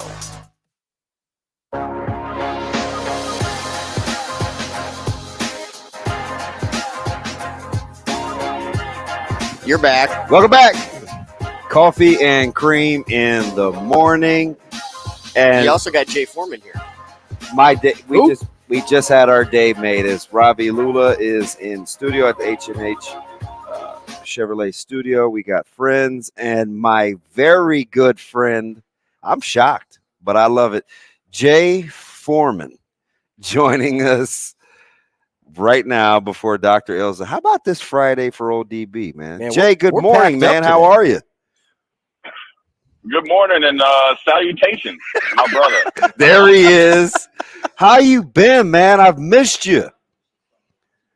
Yeah, I've been good, man. It's It's enjoying a little break. All my kids that I coach at basketball in high school, so I'm able to go around and enjoy coaching from the stands or watching the kids hopefully progress. I saw you got to eat with Pops and kind of chop it up, man. How was that like? You getting a break to kind of get around and just be yourself? Yeah, man. It's look, man. the way the world has been, you got to really appreciate it, and I haven't seen him in a while, so it was good, to break bread with him. And, he always is bragging about his Hurricanes because our Nebraska Huskers are so bad. So I got to listen to that for about 4 or 5 hours straight. Well, they haven't had much to write home about either. I know, but with them, any glimpse of success that's better than Nebraska, I got to hear about it. And, he say, his big thing now is Mario Cristobal is a better alumni coach than Scott Frost. So I've been hearing about that, for quite some time. I mean, that's a pretty low bar. Wow. Am I wrong? Yeah. No, unfortunately, you're 100% right. But the funny thing about it is my dad now he has more time on his hands. He's really into following recruiting, and so he's big into see what Nebraska's going to do. He's a Nebraska fan as well, but he loves to bust my chops. Well, if he's a recruiting fan, then that's probably why he likes Cristobal so much, because that's about all he's getting done right now, huh? Yeah. But you know what? They made some big hires. They got. I just saw they hired Jason Taylor as their DN kind of outside rusher coach. So he's not staying pat. And so he got rid of Gaddis after 1 year, right? Yeah. Hey, look, if you don't get the job done, between Mario Cristobal telling the recruits' parents, they're there for you to pick them up if you're worried about their playing time. He's really trying to change that culture down there, and sometimes you got to do it with a little bit of blunt force and rekindle that Miami fire down there. Hey, Jay, let me get right to it. I'm sure we don't have you very long because I think you're in between flights. So Ravi said this a couple of times. The fan base has said it since Matt Rule and company have been here. Are you cool? Do you accept the term the adult in the room? It seems to be what people say now when they talk about the overseeing of this program. Yeah, it's sad to say that, but yeah, I understand what they mean by it. Obviously, Damon, we have intimate knowledge of the difference, and really all Matt Rule is doing the ABCs of coaching a big time program, right? Being out there, trying to hold people accountable, trying to, build relationships and right the ship. And, to be honest with you, everybody, is put off by like the price tag. Is it going to be worth it? Because, dollar for dollar, his base salary is right there with Nick Saban. But ultimately, you can't fault Matt Rule for being at the right place at the right time. And sometimes you got to pay double for somebody to do the basics. And that's where we're at. I think Matt will be successful just by the sense of just showing up and kind of playing the part. Now, I mean, he's a good coach, don't get me wrong. But I think that, he'll do some things that generally you need to do just to be 6-6. And then, recruiting development and how he handles everything else is going to be, the threshold between that 6 to 10 to 12 win mark to get to. So, it is what it is, man. And it's we said this, Damon, when you were back at the other state. What did we always say? Scott Frost will only be successful if he gets out of his own way. Yeah. Jay, we said it. It's sometimes the hardest thing to do. No question. Jay, you hinted at some intimate knowledge. I'm not going to ask you to share anything, but do you think sometimes people use the coded language of Matt Rule's the adult in the room to hint around some of those issues with Scott Frost without putting him on blast? Because that's what I'm doing, if I'm being honest. Yeah. I mean, yeah, and you know what? Look, man, the rumors and stuff, they're not. I know they're not all true, but ultimately, what it comes down to is, and I'm going to say this, and I'm not going to, bat for Scott or anything like that, because I felt like he had a tremendous opportunity. I'm more disappointed that, me and Scott, I would never fashion us as best friends, but we were teammates. So I want him to be successful, as I'm sure Damon did. Yeah. But he squandered a huge, to be honest with you, that me and Damon, even if we were in the coaching business for 20 years, we most likely wouldn't have got the opportunity in that short of time. I feel like there's some other things that worked against Scott that he couldn't control. COVID, right? Came in with the long, landing strip and authority to kind of, blitz the roster and go extremely young. Then COVID hit. And then when COVID hit, you had more people to kind of look at the chinks in your armor from your day-to-day operations and basis. And then sometimes you can get caught up in a tidal wave of that's the way you live. And then boom, you come out of COVID, you're expecting to make some improvement with other teams, or as other teams have. And then what you do, you know, personality-wise, fight or flight, you start to get that ego going, and then you start to double down on your process that hadn't worked. So, you know, look, people in Nebraska will have rumors about a lot of people, and not all of them are true. But ultimately, I'd like to think at some point in time, you know, Scott would probably say, "Hey, look, I could have done this better, did this better," and if he goes and becomes a head coach somewhere else, he's going to have to face those, you know, those accusations or actions, because look at Lane Kiffin, he had to do that as well, and so it's successful for him right now. So, you know, it's just extremely disappointing, but you can't change history, you know, and there's a lot of factors that also, you know, Scott would say, which I believe probably didn't help him be successful, which were out of his control. But a lot of it was, you know, 80% him and kind of, you know, what he did and didn't do. But, you know, at the end of the day, we gotta try to do what's best and move forward in the right direction and try to support Matt Rule in the way that you need to be successful. Yeah, just under about 3 minutes here, Jay. We appreciate your time. Let me get you out of this. When you look at the support staff that he's put together, right, the non-essential staff that's going to be essential, his coaching staff, do you feel like this is the best combination that Nebraska's had in terms of administrative leadership and head coach compatibility since when? Well, I mean, you probably just on the surface, you got to say, yes, this is Trev's guy, and he's let him come in and do what he wanted and hired his staff. So as of right now, I'd say yes, but in reality, you know, we got to be a wait and see. You know, coaching in the Big Ten, I will say this, for everybody that's new here and everybody that's on the staff, this is without a doubt the biggest job they will ever have. This is without a doubt 10 times a bigger job than Baylor, 10 times a bigger job than the Carolina Panthers, and 10 times bigger than Temple. With that being said, now you're coaching against the best of the best that you got to play catch up on, and they're a little bit ahead of the game. But I mean, right now, I like what they're doing. They're working at it. They're recruiting. You know, it's tangible effort where you're seeing he's changing the narrative.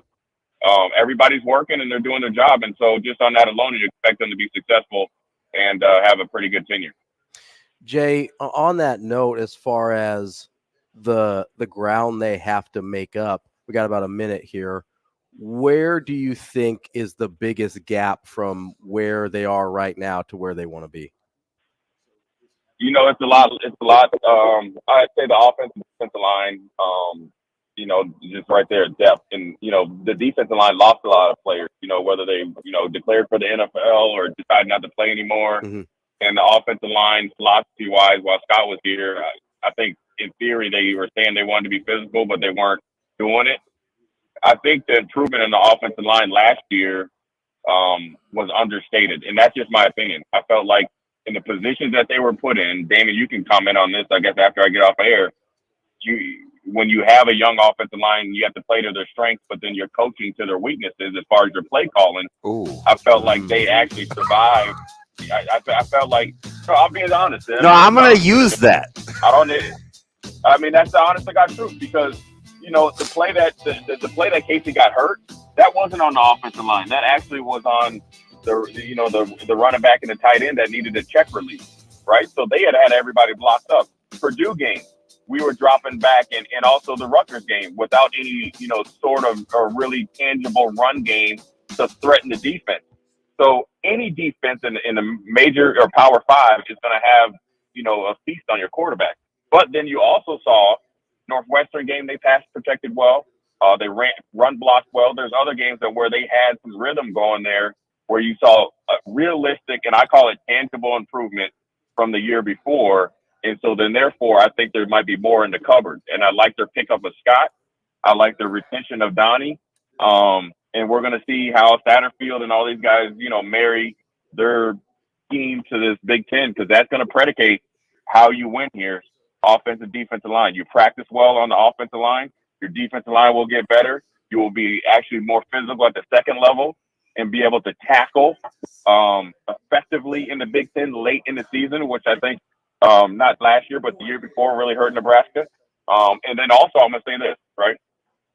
The work that Mickey Joseph and staff did in those, 7-8 weeks cannot go unnoticed. And I would implore everybody to give them credit because they changed the culture on the fly, expectations, and the play. So Matt Rule and those guys are coming in and playing with a little bit more stacked deck than, say, when you come in after Callahan or Riley. There's a lot of work done in there in that locker room where those guys know how to work and they're inspired to play good football because they did some things that a lot better teams, talent-wise, weren't able to do, regardless of the end result of a coach being fired. Jay, fantastic, man. Anytime you want to break us off a call, man, you're going to the front of the line. I appreciate you. And safe travels. Hey, man, I'm gonna say this before it's short. Congratulations to you, man. You got both of your kinfolk playing in state. I'm gonna look forward to seeing them ball. I didn't know you had that hoop skills in your genes, man. It happened by osmosis, man. It wasn't me. Man. Thanks, Jay. Safe travels. Yeah. That's my main man, Jay Foreman. Back after this on. Can't even get his bread, man. When people come asking me what's going on. Back after this on Coffee and Cream.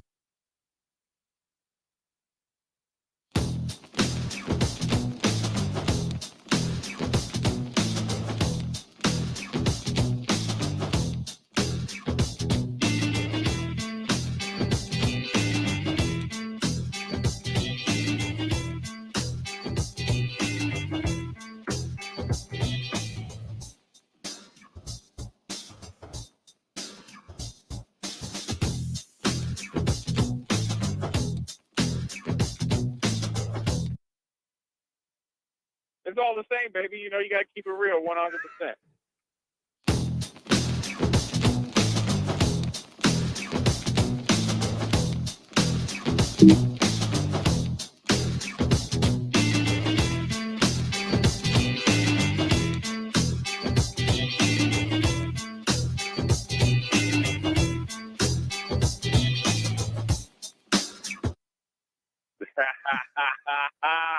Oh, man.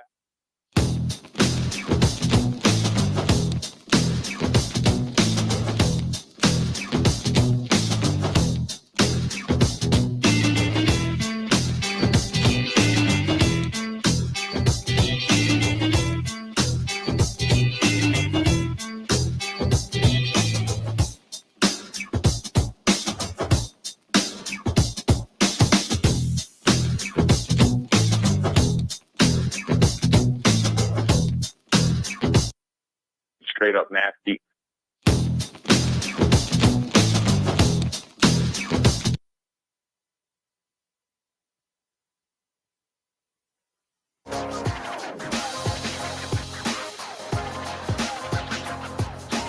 Coffee and Cream with Rogers and Benning on Hail Varsity Radio.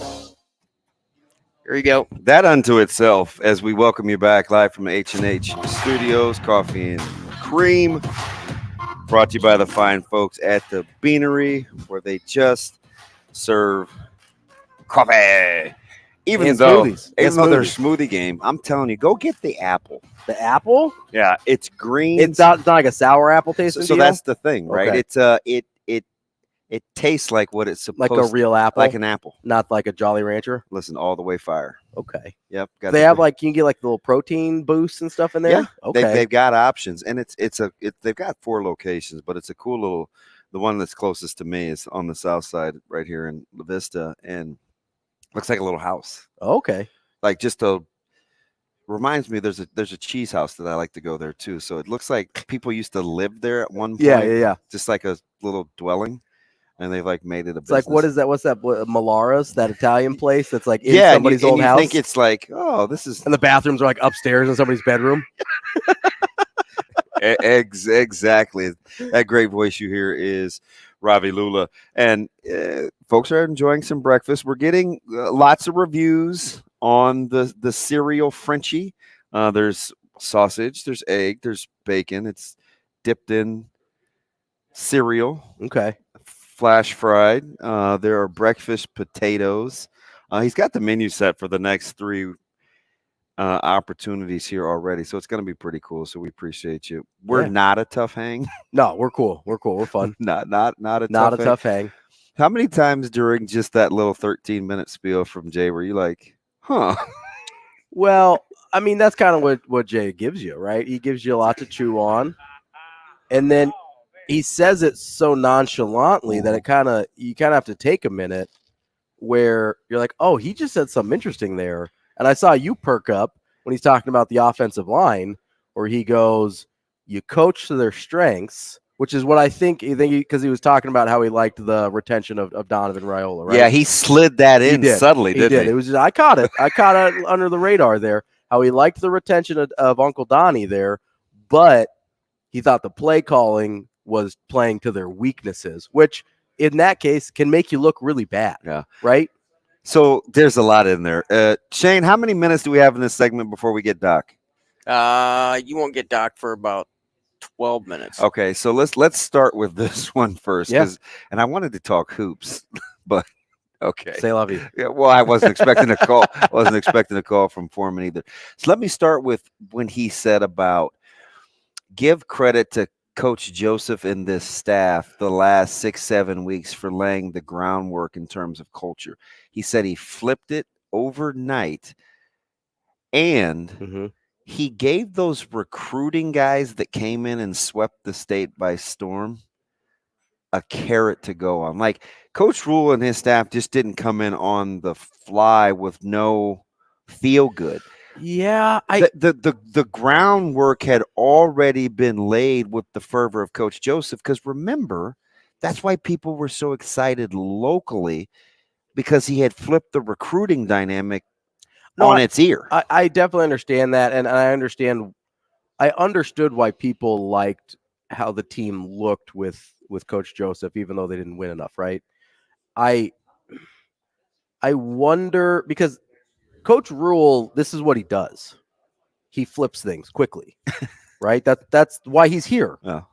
And that includes culture, right? I mean, usually first and foremost. So I wonder, it's not like Nebraska was more toxic than Baylor. Okay, nothing was. That's about as toxic of a situation, short of Penn State and Bill O'Brien, as you can inherit. So, and I'm not trying to be a hater here, because I liked, I don't know Coach Joseph the way a lot of you guys do, but I wonder if we give him more credit because we like him. Personally, I'm gonna say I'll be honest with you, because you're my guy anyway, but I owe it to our listeners, but no. Okay. Because the impact that he had making inroads in the state in just a couple of days, sure, I felt like were spectacular. Because you got to remember, I'm pitting that against the backdrop of what coaches had been telling me over the last 4 or 5 years. Fair. So so that's my frame of reference. But so I actually think it's closer to being understated than overstated. And I think because he leveled the playing field. He made it so you couldn't say, "Oh, is it just because it's a new guy?" Like he bridged the emotional gap to expound upon, not start new. Sure. Just because you're new. But does that make sense? It does. I also wonder how much of that, because you're talking about what you were hearing from coaches the last 4 or 5 years. Obviously, we know who we're talking about there in terms of who's making those phone calls and having those conversations with you. Yeah. Is it also one of those things that, kind of like what we do with Coach Rule, that we're grading on a curve because of what we experienced with the previous staff? Like, does he get totally fair a little bit extra bounce because he's being compared to, as I mentioned with Jay, a pretty low bar? So here's the thing, though, and again, I'm not trying to be a hater on Coach Joseph. If folks can't handle the way you frame the question, that's probably says more about them than you, because I don't think it's not a hater mentality. It's okay. What's the baseline? What's the benchmark? What are we comparing it to? Which is why I think it's important. Like if your kid's a good student and they go from a B+ to an A, you're thinking no big deal. Mhm. If your kid is not a very good student and they go from a D to a B, you're thinking, man, that's fantastic. Yeah. Right. Well, it's So I get it. You're thinking the bar's pretty low. So you're like, you're a 6-foot high jumper. Yeah. Okay. I get it. That's why you have to listen to the key words. The infrastructure that I think Coach Rule's starting to put in place, whether accountability, work ethic, because I think if you pit it against the backdrop of what we want as a fan base, they're meeting the check marks without comparing it to what wasn't done. Hey, listen, he's up early. These guys are staying late. Doesn't matter what the next guy was or wasn't doing. Don't we automatically compare it in our minds, though? No, because you never knew. That's fine. Maybe it creeps in. And I'm not going to talk you into anything. It doesn't.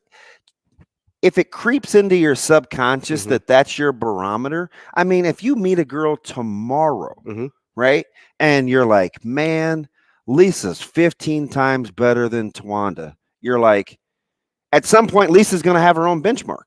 Yes. Even though subconsciously you're comparing it to your last. But because we haven't seen any games yet under Matt Rule. But we have does he have his own benchmark yet? No, but we have enough sample size of what we haven't liked to see early on versus what we have liked to see early on, whether it's Coach Frost or not. Yeah. We've seen Listen, Tom Chattel wrote an article 1 month into Callahan's arrival about the gated community at South Stadium. Yeah. Hard to get into. Yeah. What did we say about Coach Pelini? Well, early on, not so sure. It's X amounts of players. What's happening with recruiting? Coach Riley comes in. Very few people like that idea. We basically pitted against what we didn't have in Bo. Coach Frost comes in. Okay, here's the savior. Not sure. Oh, here's the resume. We have all those things to pit it against in your head that aren't just Scott Frost related. It's what you as a fan base think is the basic level of good business sense. So let's expand this. Let's expand it past Coach Frost, okay? I don't want to pick on one guy, even though it was the worst stretch of Nebraska football in 60 years. Just sliding that in there. Is it because the bar had been continued to be lowered for the last 20 years? Is it not just we're comparing it to Scott Frost? We're comparing it to everything for the last 20 years. I mean, maybe. I guess I'd have to ask each individual fan. Because it's hard to wash that from your brain. It is, but it also, I think you may be selling the constituency short in terms of what his or her frame of reference is. Like, I think... Like I'm not giving them enough credit for... Yeah, like they maybe know what good business sense is versus not good business sense is. You don't have to just... Like, if you give me a piece of toast and it's fresh and I'm pitting it against a stale piece of toast, I would tell you, oh, it's good, but that's just because I'm used to stale toast.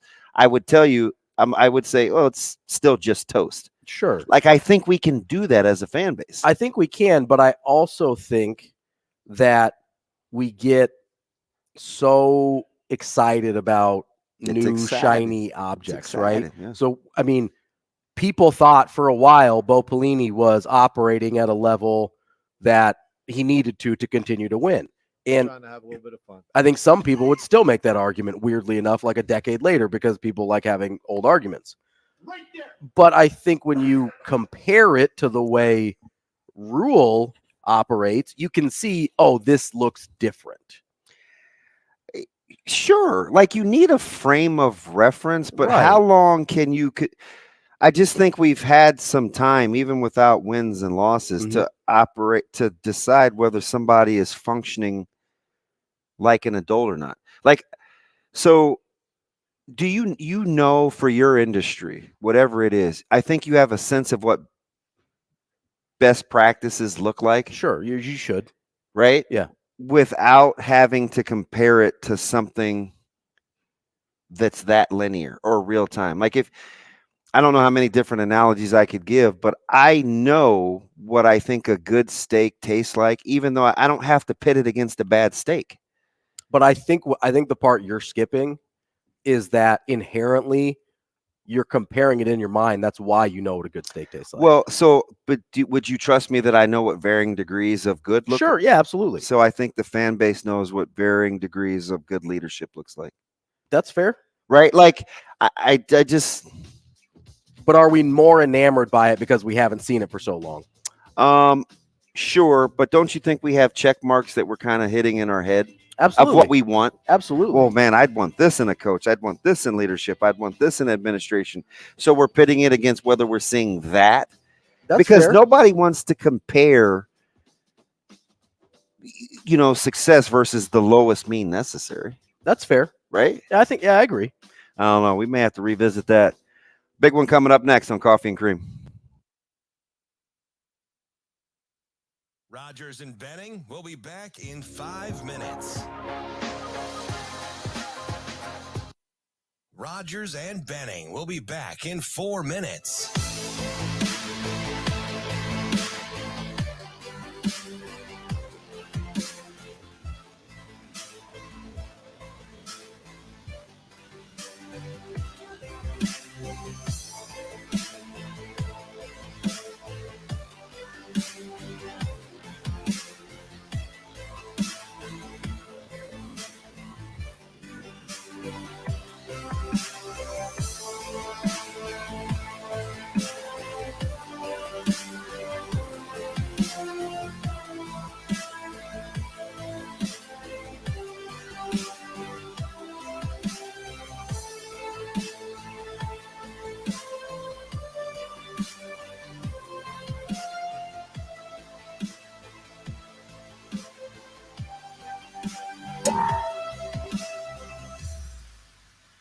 Rogers and Benning will be back in 3 minutes.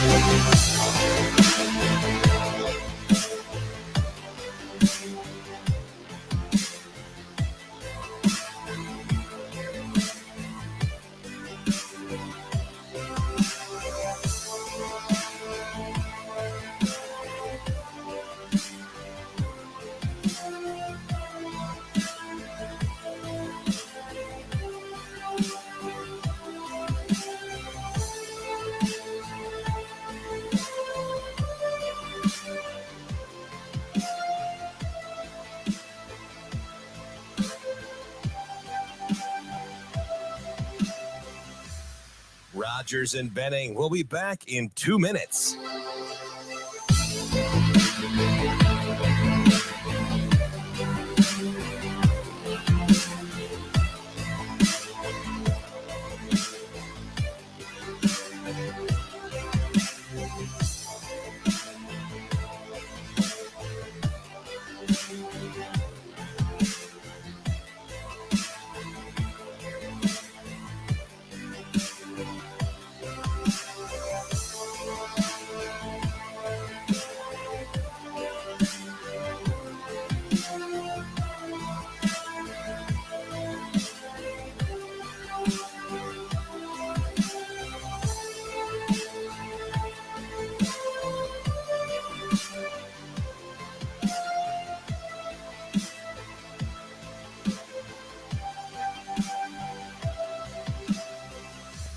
Rogers and Benning will be back in 1 minute.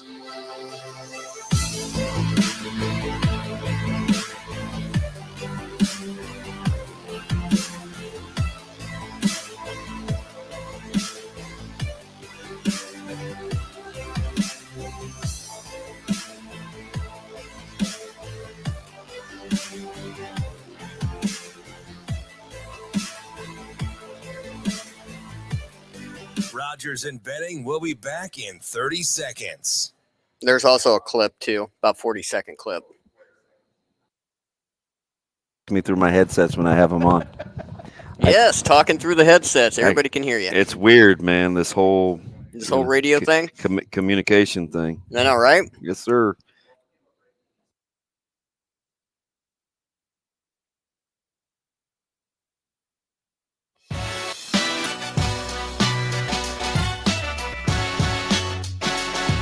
Coffee and Cream on Hail Varsity Radio with Andrew Rogers and Damon Benning. You know, I've been a Coach Rule fan back when he was at Baylor, stopped through at their practices. Obviously, I knew some of the coaches on the staff, and When he went to Carolina, it's funny. Him and I did talk about, maybe I would come there. The timing wasn't really right. And when I started seeing his name flash up there, maybe to come to Nebraska, I was like, man, I wonder. And we connected, and he was like, hey, come join us. And there just was not any way that I was going to say no to this opportunity. Welcome back. It is Coffee and Cream. I'm ODB. Ravi Lulla filling in for Andrew Rogers. We are wishing him the best on the men. We are live from H&H Chevrolet Studio. That voice you heard is the one that we've kind of been excited about since the official announcement of the hire, even the fan base gravitating towards the creativity of the hire. We heard her on the Husker Radio Network with my colleague Jessica Cootie last week, and we're like, we've got to find a way to get Dr. Elza as she now joins Coffee and Cream. Having some more phone issues. I got to get her again. All right. Well, we thought we had her. Get her back. We'll try to get her back. I don't like. Is it our? It's not an us thing. It might be an us problem. It might be. You think? Well, I mean, what you say? Once is a coincidence. Twice, Yeah, the fluke coincidence trend thing. We're quickly heading towards trend here. Oh, but yeah. So one more. Yeah. Do we have another? We have another guest today, I don't think. Another litmus test to go through. Shane, how are we doing there, buddy? Sasha, we still working? Although, I don't know, Jay was cutting out a little bit, too. So it might be us. He was at an airport. How about him just wanting to break us off a call, though? Well, I appreciate that, participating in the show. We like that, right? Yeah. And listen, and Jay, like we said, Jay gave some good stuff there. We just blew through an entire segment kind of talking about what he brought up to us. Yeah, and kind of getting that that impromptu is kind of what I like about the show. Shane, are we good? Yes, no, maybe so. I think we're still working. Yeah, so I think we can try it. All right, Dr. Elza, are you with us? Good morning. I am here. Yay, we have progress. We really appreciate your time. We were just playing the snippet from the fantastic interview that you did with the Husker Radio Network and Jessica Cootie, kind of getting the first introduction in with the Nebraska media. Pleasantly surprised. Like, kind of, what are your thoughts so far about how quickly you've been received? Well, I'm taken aback a little bit. The job here in Texas, I was obviously somewhat high profile, I guess. I didn't look at it that way, but I figured it out now. And I kind of thought I'd be behind the scenes on this. So it's a pleasant surprise, and I'm glad if I can help this program in any way that I can be out front and serve in a positive way and help build Nebraska football. I always joke with Jessica. She has this unique way of kind of her interviewing style. It's very disarming, and just to listen to you to go back and forth on the Husker Radio Network, I just was kind of captivated as you're telling the story of kind of the arrival in Coach Rule. And I want to go back to something you said earlier that we just played when talking with JC, where you said, it wasn't like I was going to tell Coach Rule no, right? I wanted this opportunity. So far since he's been here, there seems to be that theme. You don't want to tell him no. There's something about his presence where people want to be around what he's doing. Can you give the Cliff Notes on kind of what it is? What it is? Wow. I'll tell you, it's for me personally, and I believe this to be true about all our staff. I mean, our staff individually, each person, we're all so different. But I think we all buy into one thing. We want to be led by a strong and consistent leader that's going to make us better, that's going to invest in us so that we can give our best back to our football players, the state of Nebraska, the administration of Nebraska. And Matt just has this unique quality that I call it the it factor, where he's going to take you where you're at, where you're presently at in your leadership spectrum, and he's going to push you to be better. And this whole staff is made up of people that want to get better. Nobody's complacent. Everybody knows they have room to grow. And I don't know, he's a magnet. We all want to be around him. We take in every word that he says, and we apply it to ourselves personally and to the program. And that's why I think we're generating something really special at Nebraska. Dr. Elza, one of the things that Coach Rule talks about all the time and seems to be really important to him is the connections and the relationships he builds with people through football. What does that look like in your mind with your new role at Nebraska? He's right off from the bat, when I started with Nebraska. He wants you to use what your God-given strengths. And, one of mine has just been the ability to build relationships with anybody. Shed the stereotypes, build relationships, build trust that's based on, character and all those things. And I think with him, I remember when he interviewed me, if you call it an interview, when we met, I told him, I said, man, I can help. I can help with this recruiting piece, especially out of the state of Texas. And I kind of, in the back of my head, I was thinking, does he truly believe that? And he did. And I'm just, I probably don't fit the stereotypical chief of staff role, because usually that is way far behind the scenes. But he wants to take, what credibility I've built in this state, what credibility I've built with coaches, and utilize it not only in Texas, but utilize it in Nebraska and beyond. And so I'm very excited about that. There's no doubt, everybody knows this, if someone roots you in the program and uses your abilities to help the program, it fires you up. It motivates you. And he's not doing it to motivate me. It's what he truly believes in. Dr. Elza, that's spectacular so far as we're talking to Nebraska's new chief of staff.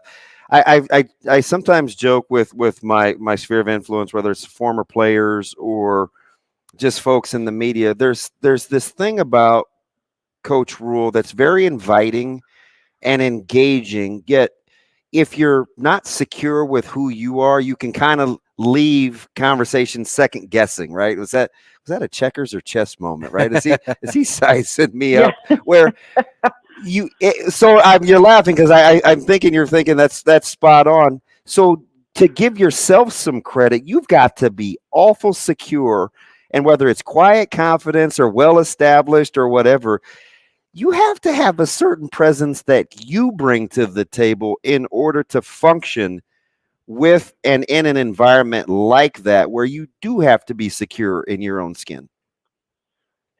There's no doubt. It's going to sound terrible. It's going to sound like I'm full of myself, but I've never struggled with confidence, and I haven't. That sounds terrible, doesn't it? But I don't. Or honest. In a derogatory way. Being a person that I selected a field here in Texas that it was hard to move up, because of your gender. And I don't go into these, conversations too much because I want to always focus on the positive, but there were some challenges there, and it's a real true gut check when you're coming up, when you're trying to, grab a position that has primarily been held by males maybe. And you have a lot of reason for people to doubt you. You have a lot of reason to have self-doubt. And, I told Jessica this the other day, you have to know what you're good at. You have to know what you're good at, and you build on that. And then you also have to know what you're not so good at, and you build on that. And I think those constant self-evaluations gives you the confidence to be able to do your job, but know you're not perfect. That's it. What's that? I was going to say that. Sorry to interrupt. That's interesting because Jessica and I had some sidebar conversations about like interviews, and I was joking with her about her good keys to the game and stuff like this. And she says, and she said this, and I quote, "I just know what I'm good at, so I try to focus on that." And I remember kind of just being struck by it because sometimes I think it's hard for people to take self-inventory real time and not come across, like you said, as maybe overconfident or arrogant. It's maybe just knowing who you are as an individual. And sometimes a lot of us fight that. Oh man, you do. And I think the people, I mean, I don't care who you are. And I shared this with Jessica too, which I by the way, I think she's a badass. Hey, she does too. She's incredible, and that's okay. Yeah, she should, yeah. right? I appreciate it. I told her, I said, look, it's not just about male versus female. I mean, it's the color of your skin, your age. Look at Garrett McGuire. I mean, he comes in, everybody's like, what the heck? We've got this young receiver coach, and he can't focus on the noise. You know, he's got to focus on look at his resume. Look where he's been. You know, he's been at the NFL level, and here he comes, and he's named the wide receiver coach for the University of Nebraska, and he can't focus on the noise. He's got to focus on his skill set, what he's built himself, and the confidence. And I think that just goes across everybody, right? And that's what, you know, for me personally, I mean, I could have focused on all the reasons I couldn't, you know, accomplish things. And I've never spent time on that. I just focused on getting better. And to this day, I'm still trying to get better.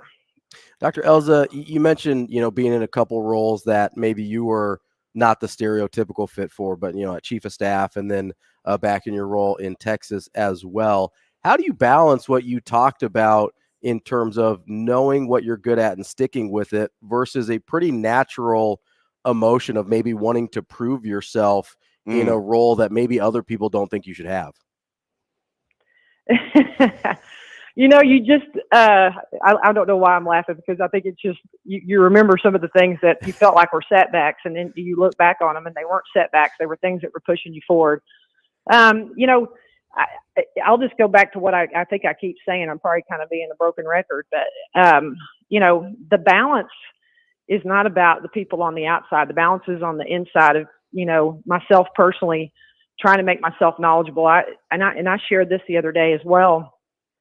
With Jessica, you know, when I went to UIL, our governing body of sports in the state of Texas, you know, I was really very rule knowledgeable. But when you get inside there and you're having to give a rule, you know, interpretation that is the difference between a school having to forfeit a game and not having to forfeit a game, that's a gut check, right? Yeah.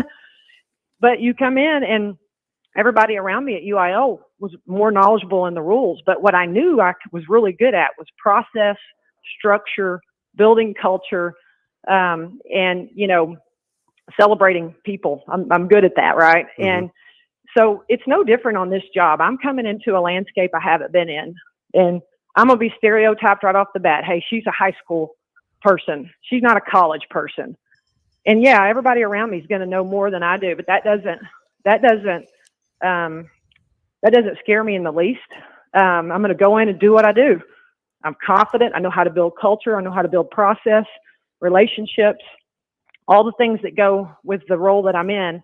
And I'm going to learn the rest. I don't have any doubt about that. It's going to take time. I'm going to have to be patient, and I got to be honest when I don't know something. And that served me well in that other role in Texas, and I think it's going to serve me well here. Doc, as we're talking with Dr. Elza, Nebraska's new chief of staff, I've got a couple of buddies that serve.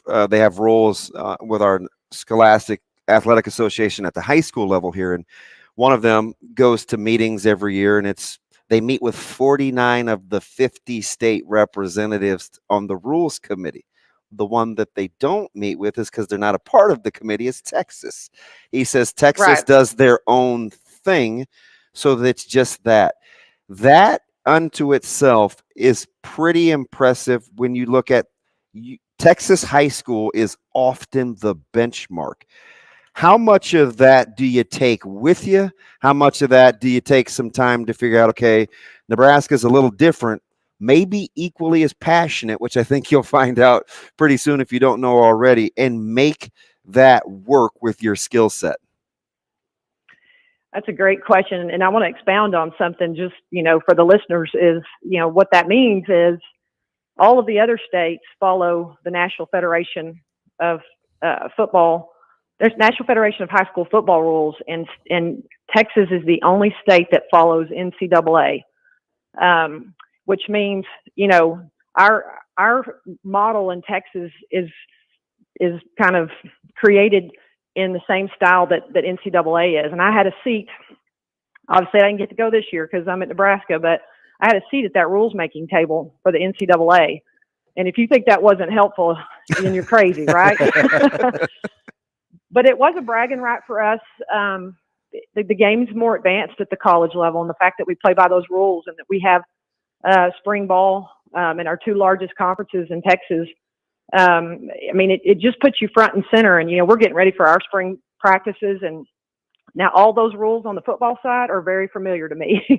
It's more the compliance rules that I'm having to learn. But, I can't wait to meet the folks from the association there in Nebraska. I had never crossed paths with them when I was in my role at UIL. I'd love to pick their brain and see if there's any way I can contribute some things just to give them food for thought. But, y'all know, and everybody knows that Texas football is pretty beefed up. And I do think part of that is because we do follow the NCAA rules, and we have some spring training things that other states don't. Dr. Elza, have you been able to, in just your brief time here so far, identify some of the challenges you think you'll be facing in terms of getting Nebraska football and being a part of that and getting Nebraska football back to where I think everybody wants it to be? Yeah. So I've been here 6 weeks. At the present moment, I think y'all know this, I'm in Texas picking up my last few items and driving back tomorrow. But I have been amazed at a lot of things. And one of the things that I have been very amazed by is just how quickly the transformation of our players. I don't know that and this is not a knock on anybody, so don't anybody take this personally, but I don't know that they've ever been engaged with an entire football staff the way that they are now. And everybody thinks about the on-field coaches, and it's the entire staff. Strength and conditioning, the entire football staff on off field. We have a new nutritionist for football. We'll be adding some more in that, and the accountability that maybe they weren't tested as much. Having to be at breakfast, lunch, dinner, that we eat with them every meal our staff does. The accountability to academics, the accountability to their efforts and their self-discipline on the field. We do class checks. I don't know that they're kids, right? They're going to test us a little bit, right? But I don't want to call it conformity just because that sounds so negative, but in a way it is. They have conformed, but they've also bought in.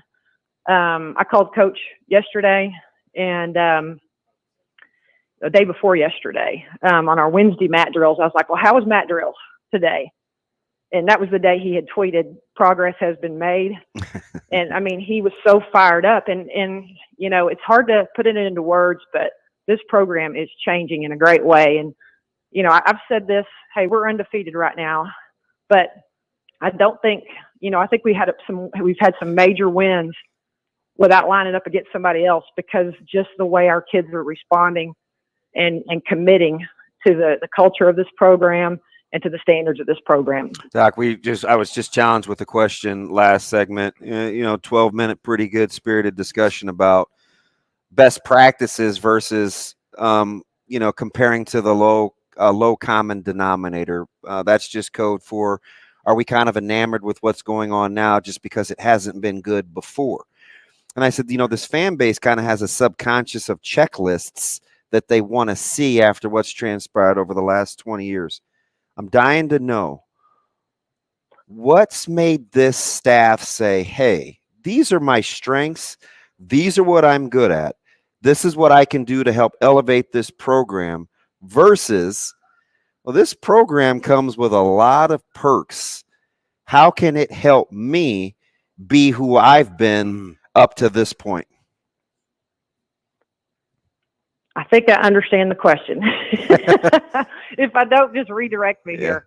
The one thing I am just, I obviously in the position I had in Texas, I was so I had access to a lot of things. That's how I met Coach Rule when he was at Baylor. So I had a lot of relationships and friendships with coaches across this state, college coaches, and I had access to those college programs. And UIL, you may or may not know this, is part of the University of Texas. And when I look at these programs across the state in Texas, and I look at Nebraska, and I look at the resource that they have, that I don't think people, on the outside realize you are completely set up for success in Nebraska because of the support and the funding that you have and the support you have, individually for the athletes and for the staff.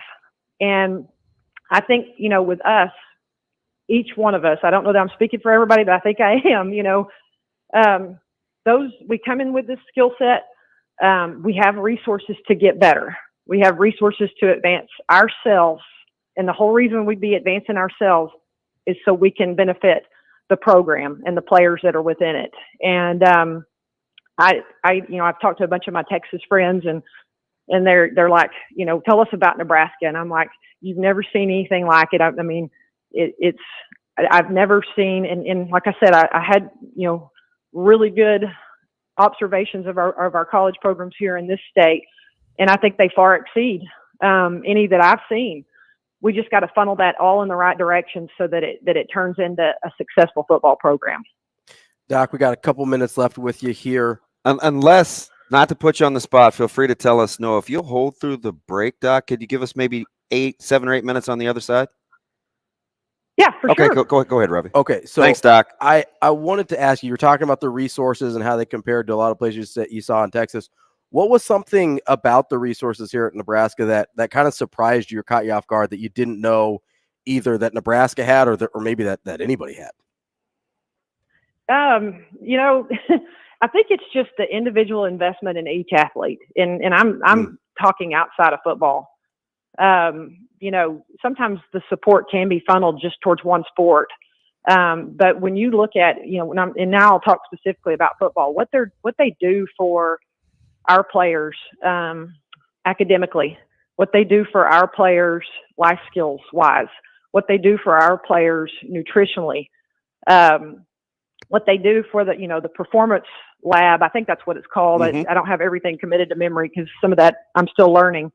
The psychological, the mental health services that they have. I mean, these players are supported in just a tremendous way. And then if you start talking about, our training components, which is the core of what we do, our weight room, the way we are able to pour resource into monitoring each of these kids, each of these players.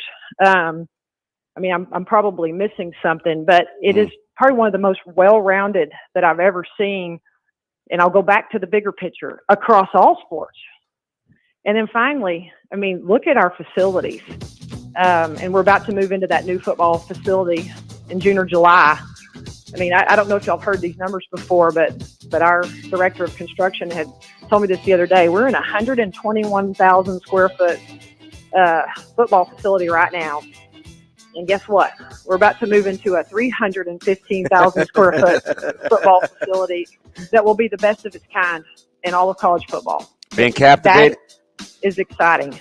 Being captivated and educated at the same time. We'll be back through the break with Dr. Susan Elza.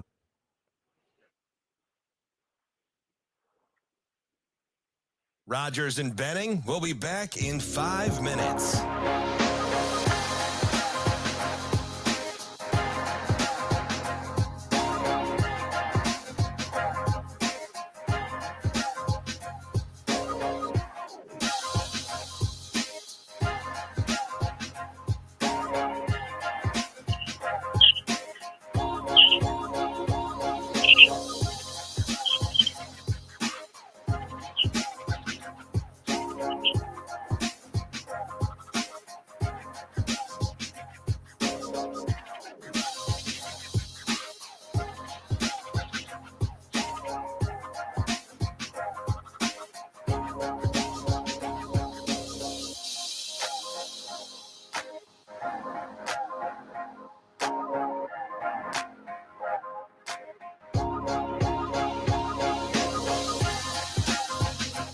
Rogers and Benning will be back in 4 minutes.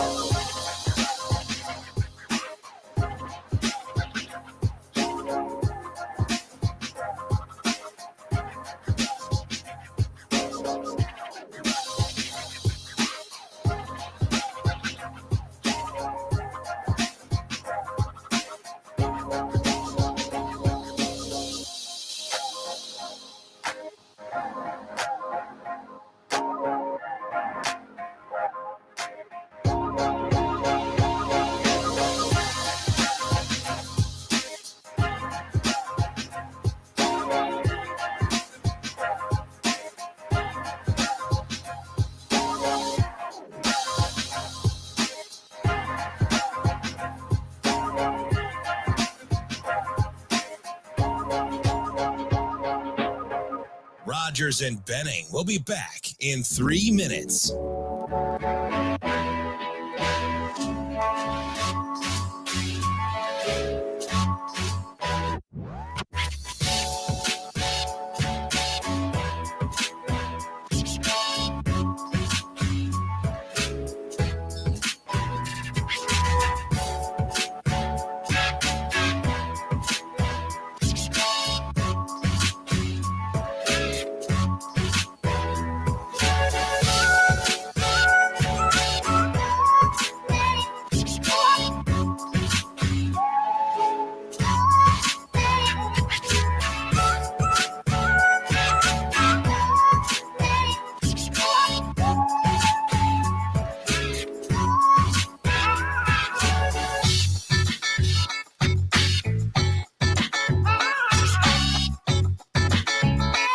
Rogers and Benning will be back in 2 minutes.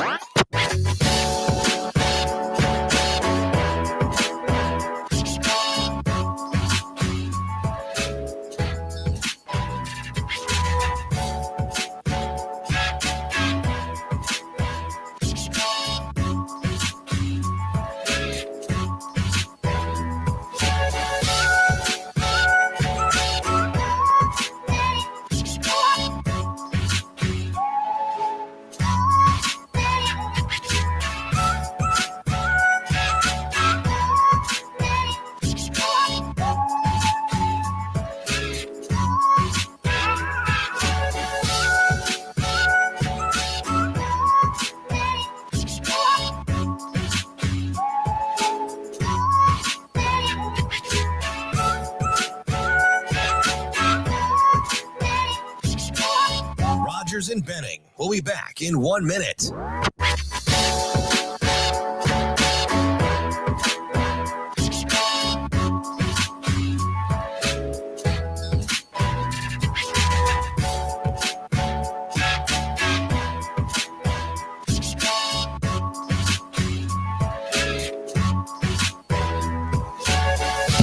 About 30 seconds.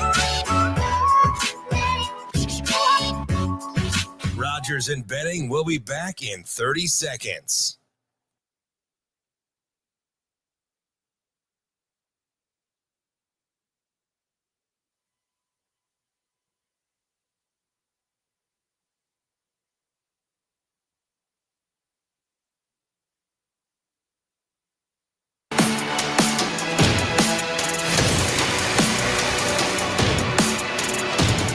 Coffee and Cream with Rogers and Benning on Hail Varsity Radio. If you're around him for any amount of time and you see him interact with his coaches and his players, those times there made me want to work for him. I mean, you pick your people by the way they lead, and you don't always get to pick your bosses that way, but I'm lucky that I had that time, and I knew if he did call my name, I was going to go running.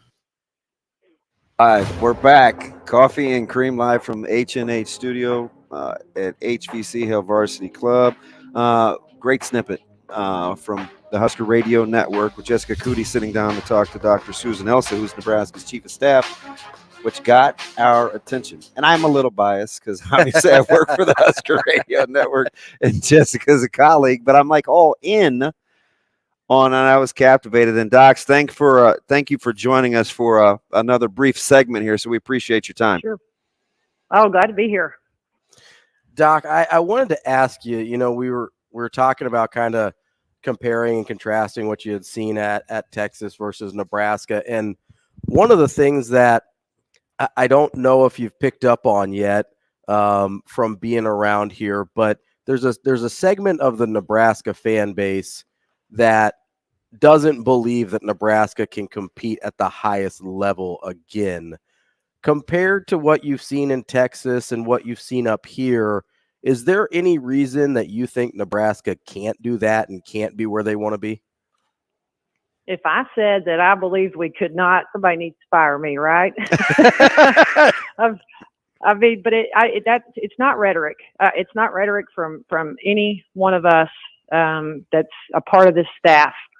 Number one, the abilities and talent level that remained at Nebraska from our returning players is incredible. We brought in, some really incredible mid-years, and then we'll bring in the next class as we go into June.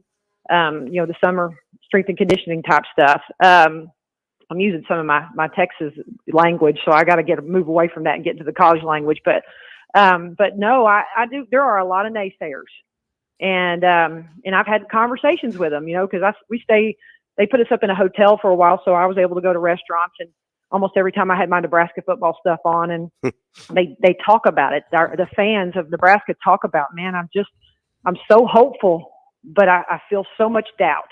And and you can understand it. It just that they haven't been able to get their 90s streak, back when Coach Osborne was here, and all the wonderful things that he did. They haven't been able to get that revived, and there's not a doubt in any person's mind internal to our program that this will change, and this will change as soon as this year. Dr. Elza, let me ask you something, because one of the things that I try to tell people about Coach Rhule and this staff, whether it's recruiting people in my own household versus the interactions that I've had with this staff, authenticity is the one word that I keep coming back to. Just whomever they are, that's what you're going to see, and they leave it up to me and us to decide whether that's something we can handle or not. How much does that coexist with that trust word that you keep talking about when you reference Coach Rhule and the opportunity to work with this staff? I love your word, authenticity. I think authentic is the way, when I look across our staff, Satterfield, Tony White, Ed Foley, all of our coaches, all of our off-field, Sean Padden, y'all heard me talk about, him with Jessica. Just an incredible, I call him a wizard. He is a football wizard behind the scenes. And, all of them, Garrett McGuire, Bob Wager, this is the one thing, and I said this in the interview with Jessica too, is, with Coach, what you see is what you get. And I said it about myself, what you see is what you get. But it's just true across the staff. And that trust, we all bring something different. Every person has something. He's got 14 members of our staff have worked with him or played for him. And if that's not trust, I don't know what it is, because they want to be there. And, I remember somebody saying to me, hey, Susan, golly, that's going to be hard on you. He's got 14 relationships, already established, and, you're going to have to try to fit in. And that couldn't be further from the truth for any one of us that haven't been with him for 14 years. Yeah. And I think it is that authenticity that comes from him and resonates through us. And it's just that automatic trust. We're all there for the same reason, and we're all there for the right reasons. And you hear these in speeches, but I truly believe all of us are in the right place at the right time, and great things are about to happen within this program. Dr. Elza, I'm sure you understand the importance of everybody being on the same page within any organization, but especially an athletic department. What role does kind of the leadership of Trev Alberts play in what you guys are trying to get going within the football program? Look at it. I remember whenever I met with Matt, and I am a huge Trev Alberts fan, and I'm not saying that just because I'm on the radio. I almost fangirled him when I saw him, because I really did. You can't help it. He's just a calm. Yeah. He had such a successful career. with Nebraska, and to see him come back in that role, I know from experience what that means from him, just in some of my own relative experience. And it's one of the most premier programs in the nation that he's trying to breathe life back into. And he's invested in Coach Rule and trusted Coach Rule to, surround himself with people and that are going to help change this program, build this program in the right way. And for me, I just know how deeply personal that is to him. And it makes me want to work that much harder for him, and I've got, to spend some time with him, not near as much as I want to, because I just want to absorb everything I can from him. But it's evident. He is a calm, intelligent, you talk about culture. He's a guy that's going to build the culture from a family perspective. We're all family across sports. And it is exciting to work for someone like him. It's exciting to work for someone that has vision like he does and has passion like he does. But, there's no substitute for me to work for somebody that has played out on that field and is trying to help us build this program into a national powerhouse. Dr. Elza, I'll get you out on this, coming from Texas and with A&M, who is often lofty in terms of their expectation level. Texas wanting to recapture what they do. It goes on and on within that state about expectations. When you come to Nebraska, there's some similar sentiment about what could be, what once was in yesteryear. Do you get into deciding or trying to discern between what's unrealistic, what's too myopic versus not wanting to squash dreams? Like, how do you calibrate expectations? Wow, you just asked a big one. It's a good question, man. You know what? It's going to sound like I'm, living in Never Land, but I don't, we're just not at a point where we need to cap off expectations. And, I'm going to draw on my own coaching time or my time as an AD when, I was, picking football coaches and trying to help transform culture and all that kind of stuff. You don't cap off expectations until you get to a point where, things need to be adjusted a little bit. Things are getting unrealistic. It's the feel of a program. And I remember back when I was coaching. So right now we're not capping anything, and I don't want to talk about losing. Right. But we should plan to win every game. And back when I was coaching softball way back when, I may not have had a team that was going to win a state championship every year, but every year we competed for a state championship in our goals.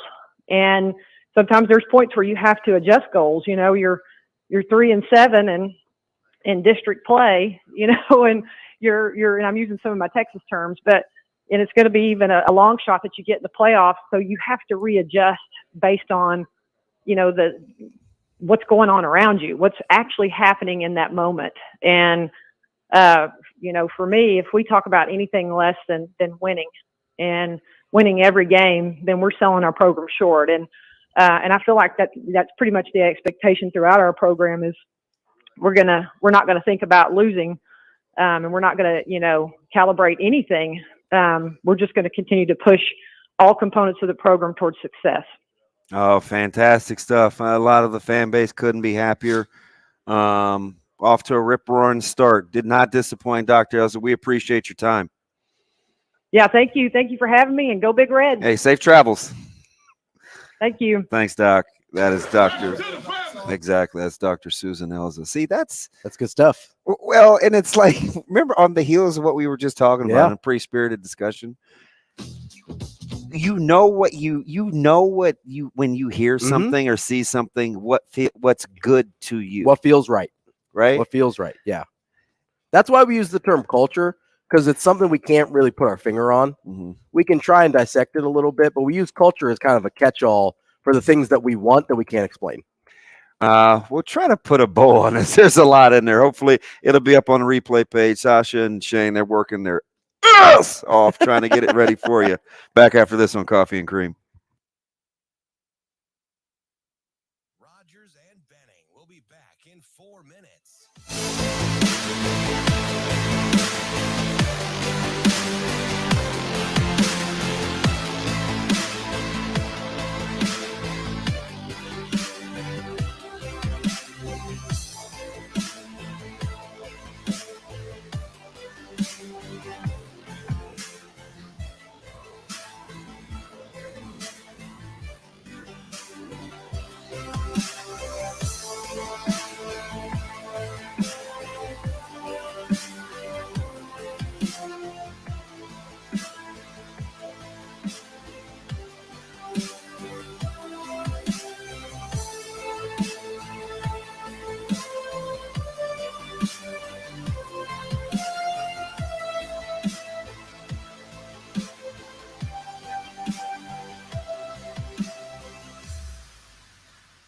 Rogers and Benning will be back in 3 minutes.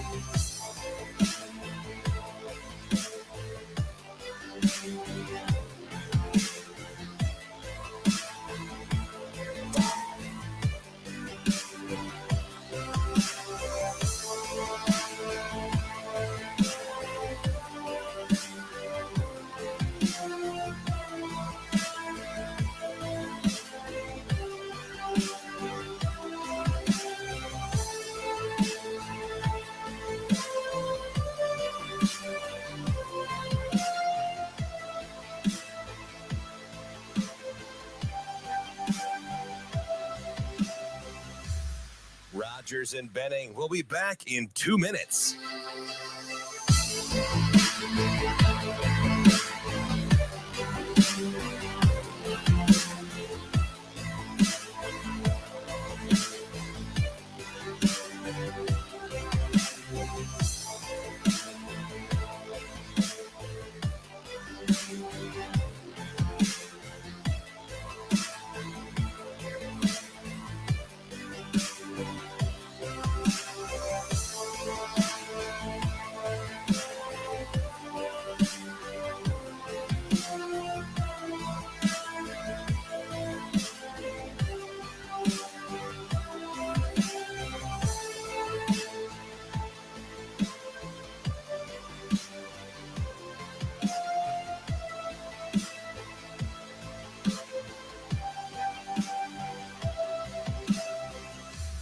Rogers and Benning will be back in 1 minute.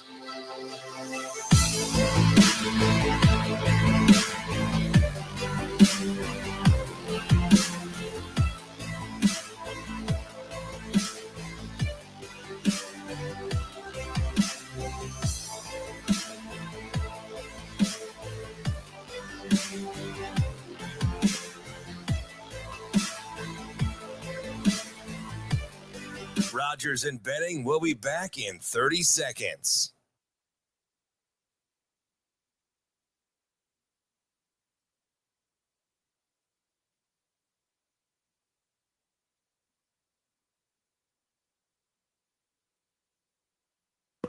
I might have to call him back. Wait, so I'm just trying to figure out if we're back on air. Not yet. Not for 10 seconds.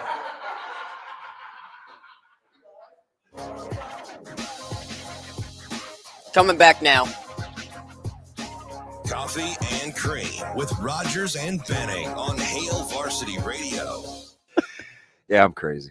Welcome back, Coffee and Cream. Live from H&H Chevrolet Studios, still with a few of our friends for whatever the reason. A lot going on. Yeah, like sounds all good, and I like production and music, and I just want to know if we're on or not.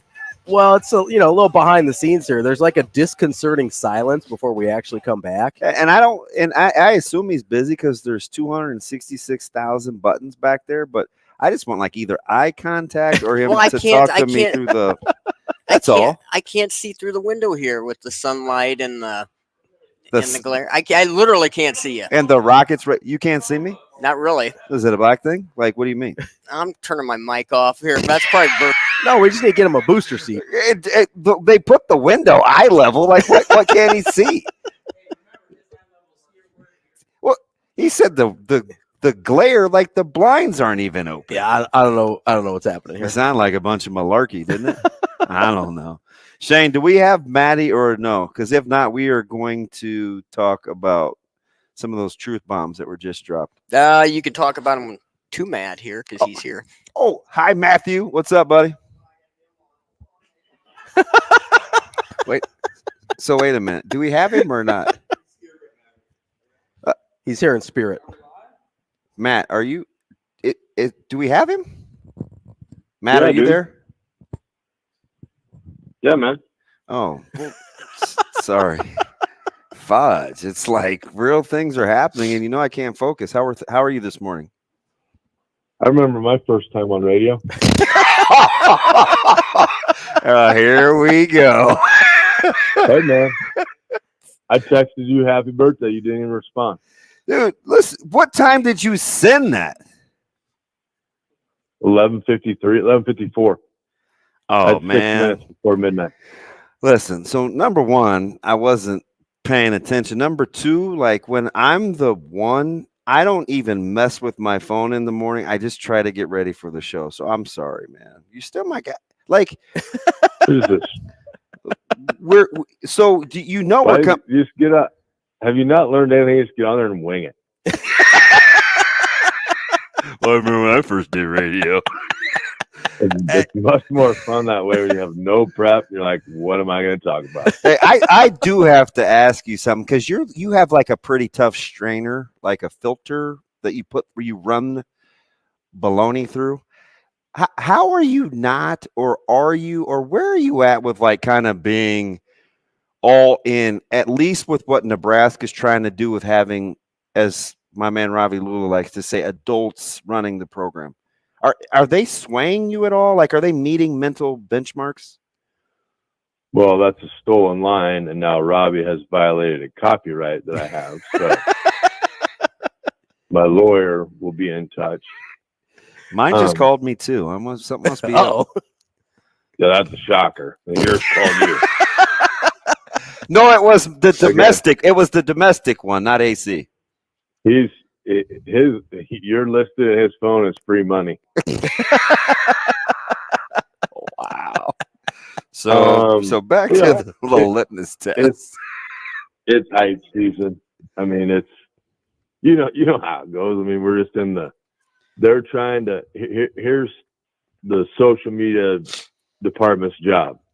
Create hype so we can start extracting money from our fans and build these facilities we want to build or bump up ticket prices, even though we're not moving them this year because we're going to move them up next year. No, you don't really believe that, though, with the way that they're putting the staff together. Let's start with that first. You know, it's kind of nice in a way because an outside portion about this current staff. And if you want to go research it and you want to go dig into it, you have to go do it.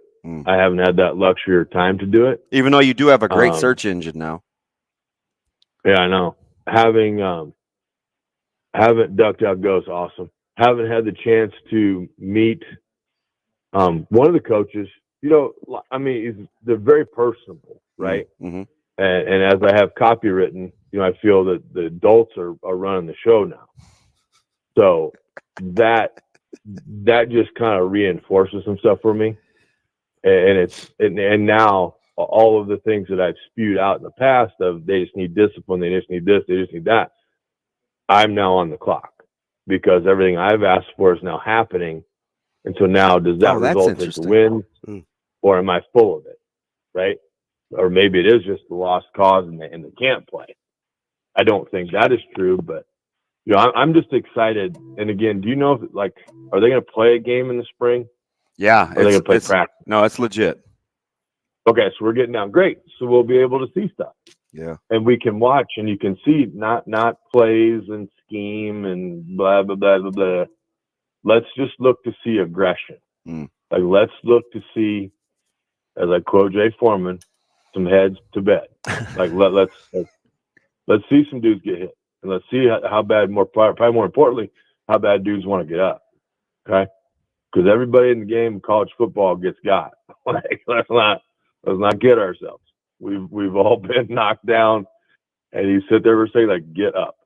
And you may find some guys don't want to get up, and then those guys can just go away because they got too many on scholarship right now. But that's what I'm excited to see, just a game and watch them play aggressively. Verge, you mentioned them giving you basically everything you wanted in terms of your own personal checklist. Is there a difference between seeing that in the off season versus games? Like, is there a chance you could see it now and then it disappears in September? Well, you can only gauge what he's got real time. No. Like, are you saying, am I going to get fool's gold early and then it disappears later? Yeah. Is that something you're worried about at all? Okay. Are you going to pawn this off and say that you said it later after I said it? No, I'm just curious because I'm bought in. I'm drinking the Kool-Aid. Like I'm not, I'm a Kool-Aid drinker. I do think it's interesting, and I'm glad Ravi asked it because you said you're on the clock because they're meeting preseason guidelines that we all wanted. Ravi and I got into a knockdown drag out an hour ago over whether that's just because we're comparing it to the last regime. When you say it out loud, you've had this in your head for 20 years. Yeah, forever, basically. Yeah. Right? So you've now put yourself on the clock. Yeah, and I'm good with that. I mean, if I'm wrong, I'll admit it, and I don't think it will fade through the season. Now, I don't think the if they are physical, I don't think the physicality will fade. I don't know numbers wise if injury happens and your depth is a little different. Sure. Yeah. But I think their depth is maybe a little bit better than it's been in a while. And now you got a different, mindset, different mentality. Well, maybe that thing that you thought was an injury is just really a little boo-boo and you can still play. So, those things are real, that happens. Are you hurt or are you injured? Those are two completely different worlds. So I think they will be able to maintain it through the whole year if we see it, in the first couple games. I don't think it will fall off by the end. Hey, Coach Foreman, Jay said something earlier about, what did he say? Playing the players' strengths versus play calling to their weaknesses. Coaching the players' strengths versus play calling to their weaknesses. How much of that? Hey, I almost was like, wow, that needs to be on a T-shirt because he put into a few words what we've been trying to say. How much of that do you think will change what we think about the offensive line play?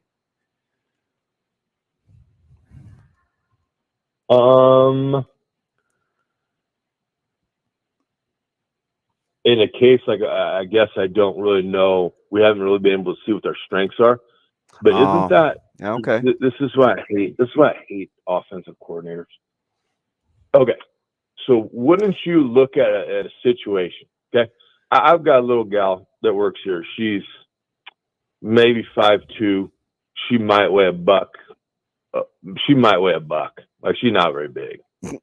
But I'm not going to put her in the back carrying 50-pound bags of flour. Mm-hmm. I'm going to put her up front where she can be personable and she can be nice and she can be friendly. Like, if I'm a play caller, I have to assess that and say, this is what we're good at. What plays do I have that accentuate that? If you want to get in and show your huge brain about all these sweet plays you have, but you don't have the players to run, then you're just dumb.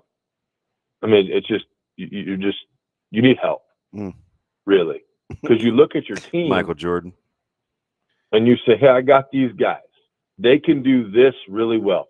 How many varieties of this can I throw at somebody to try to confuse them? Done.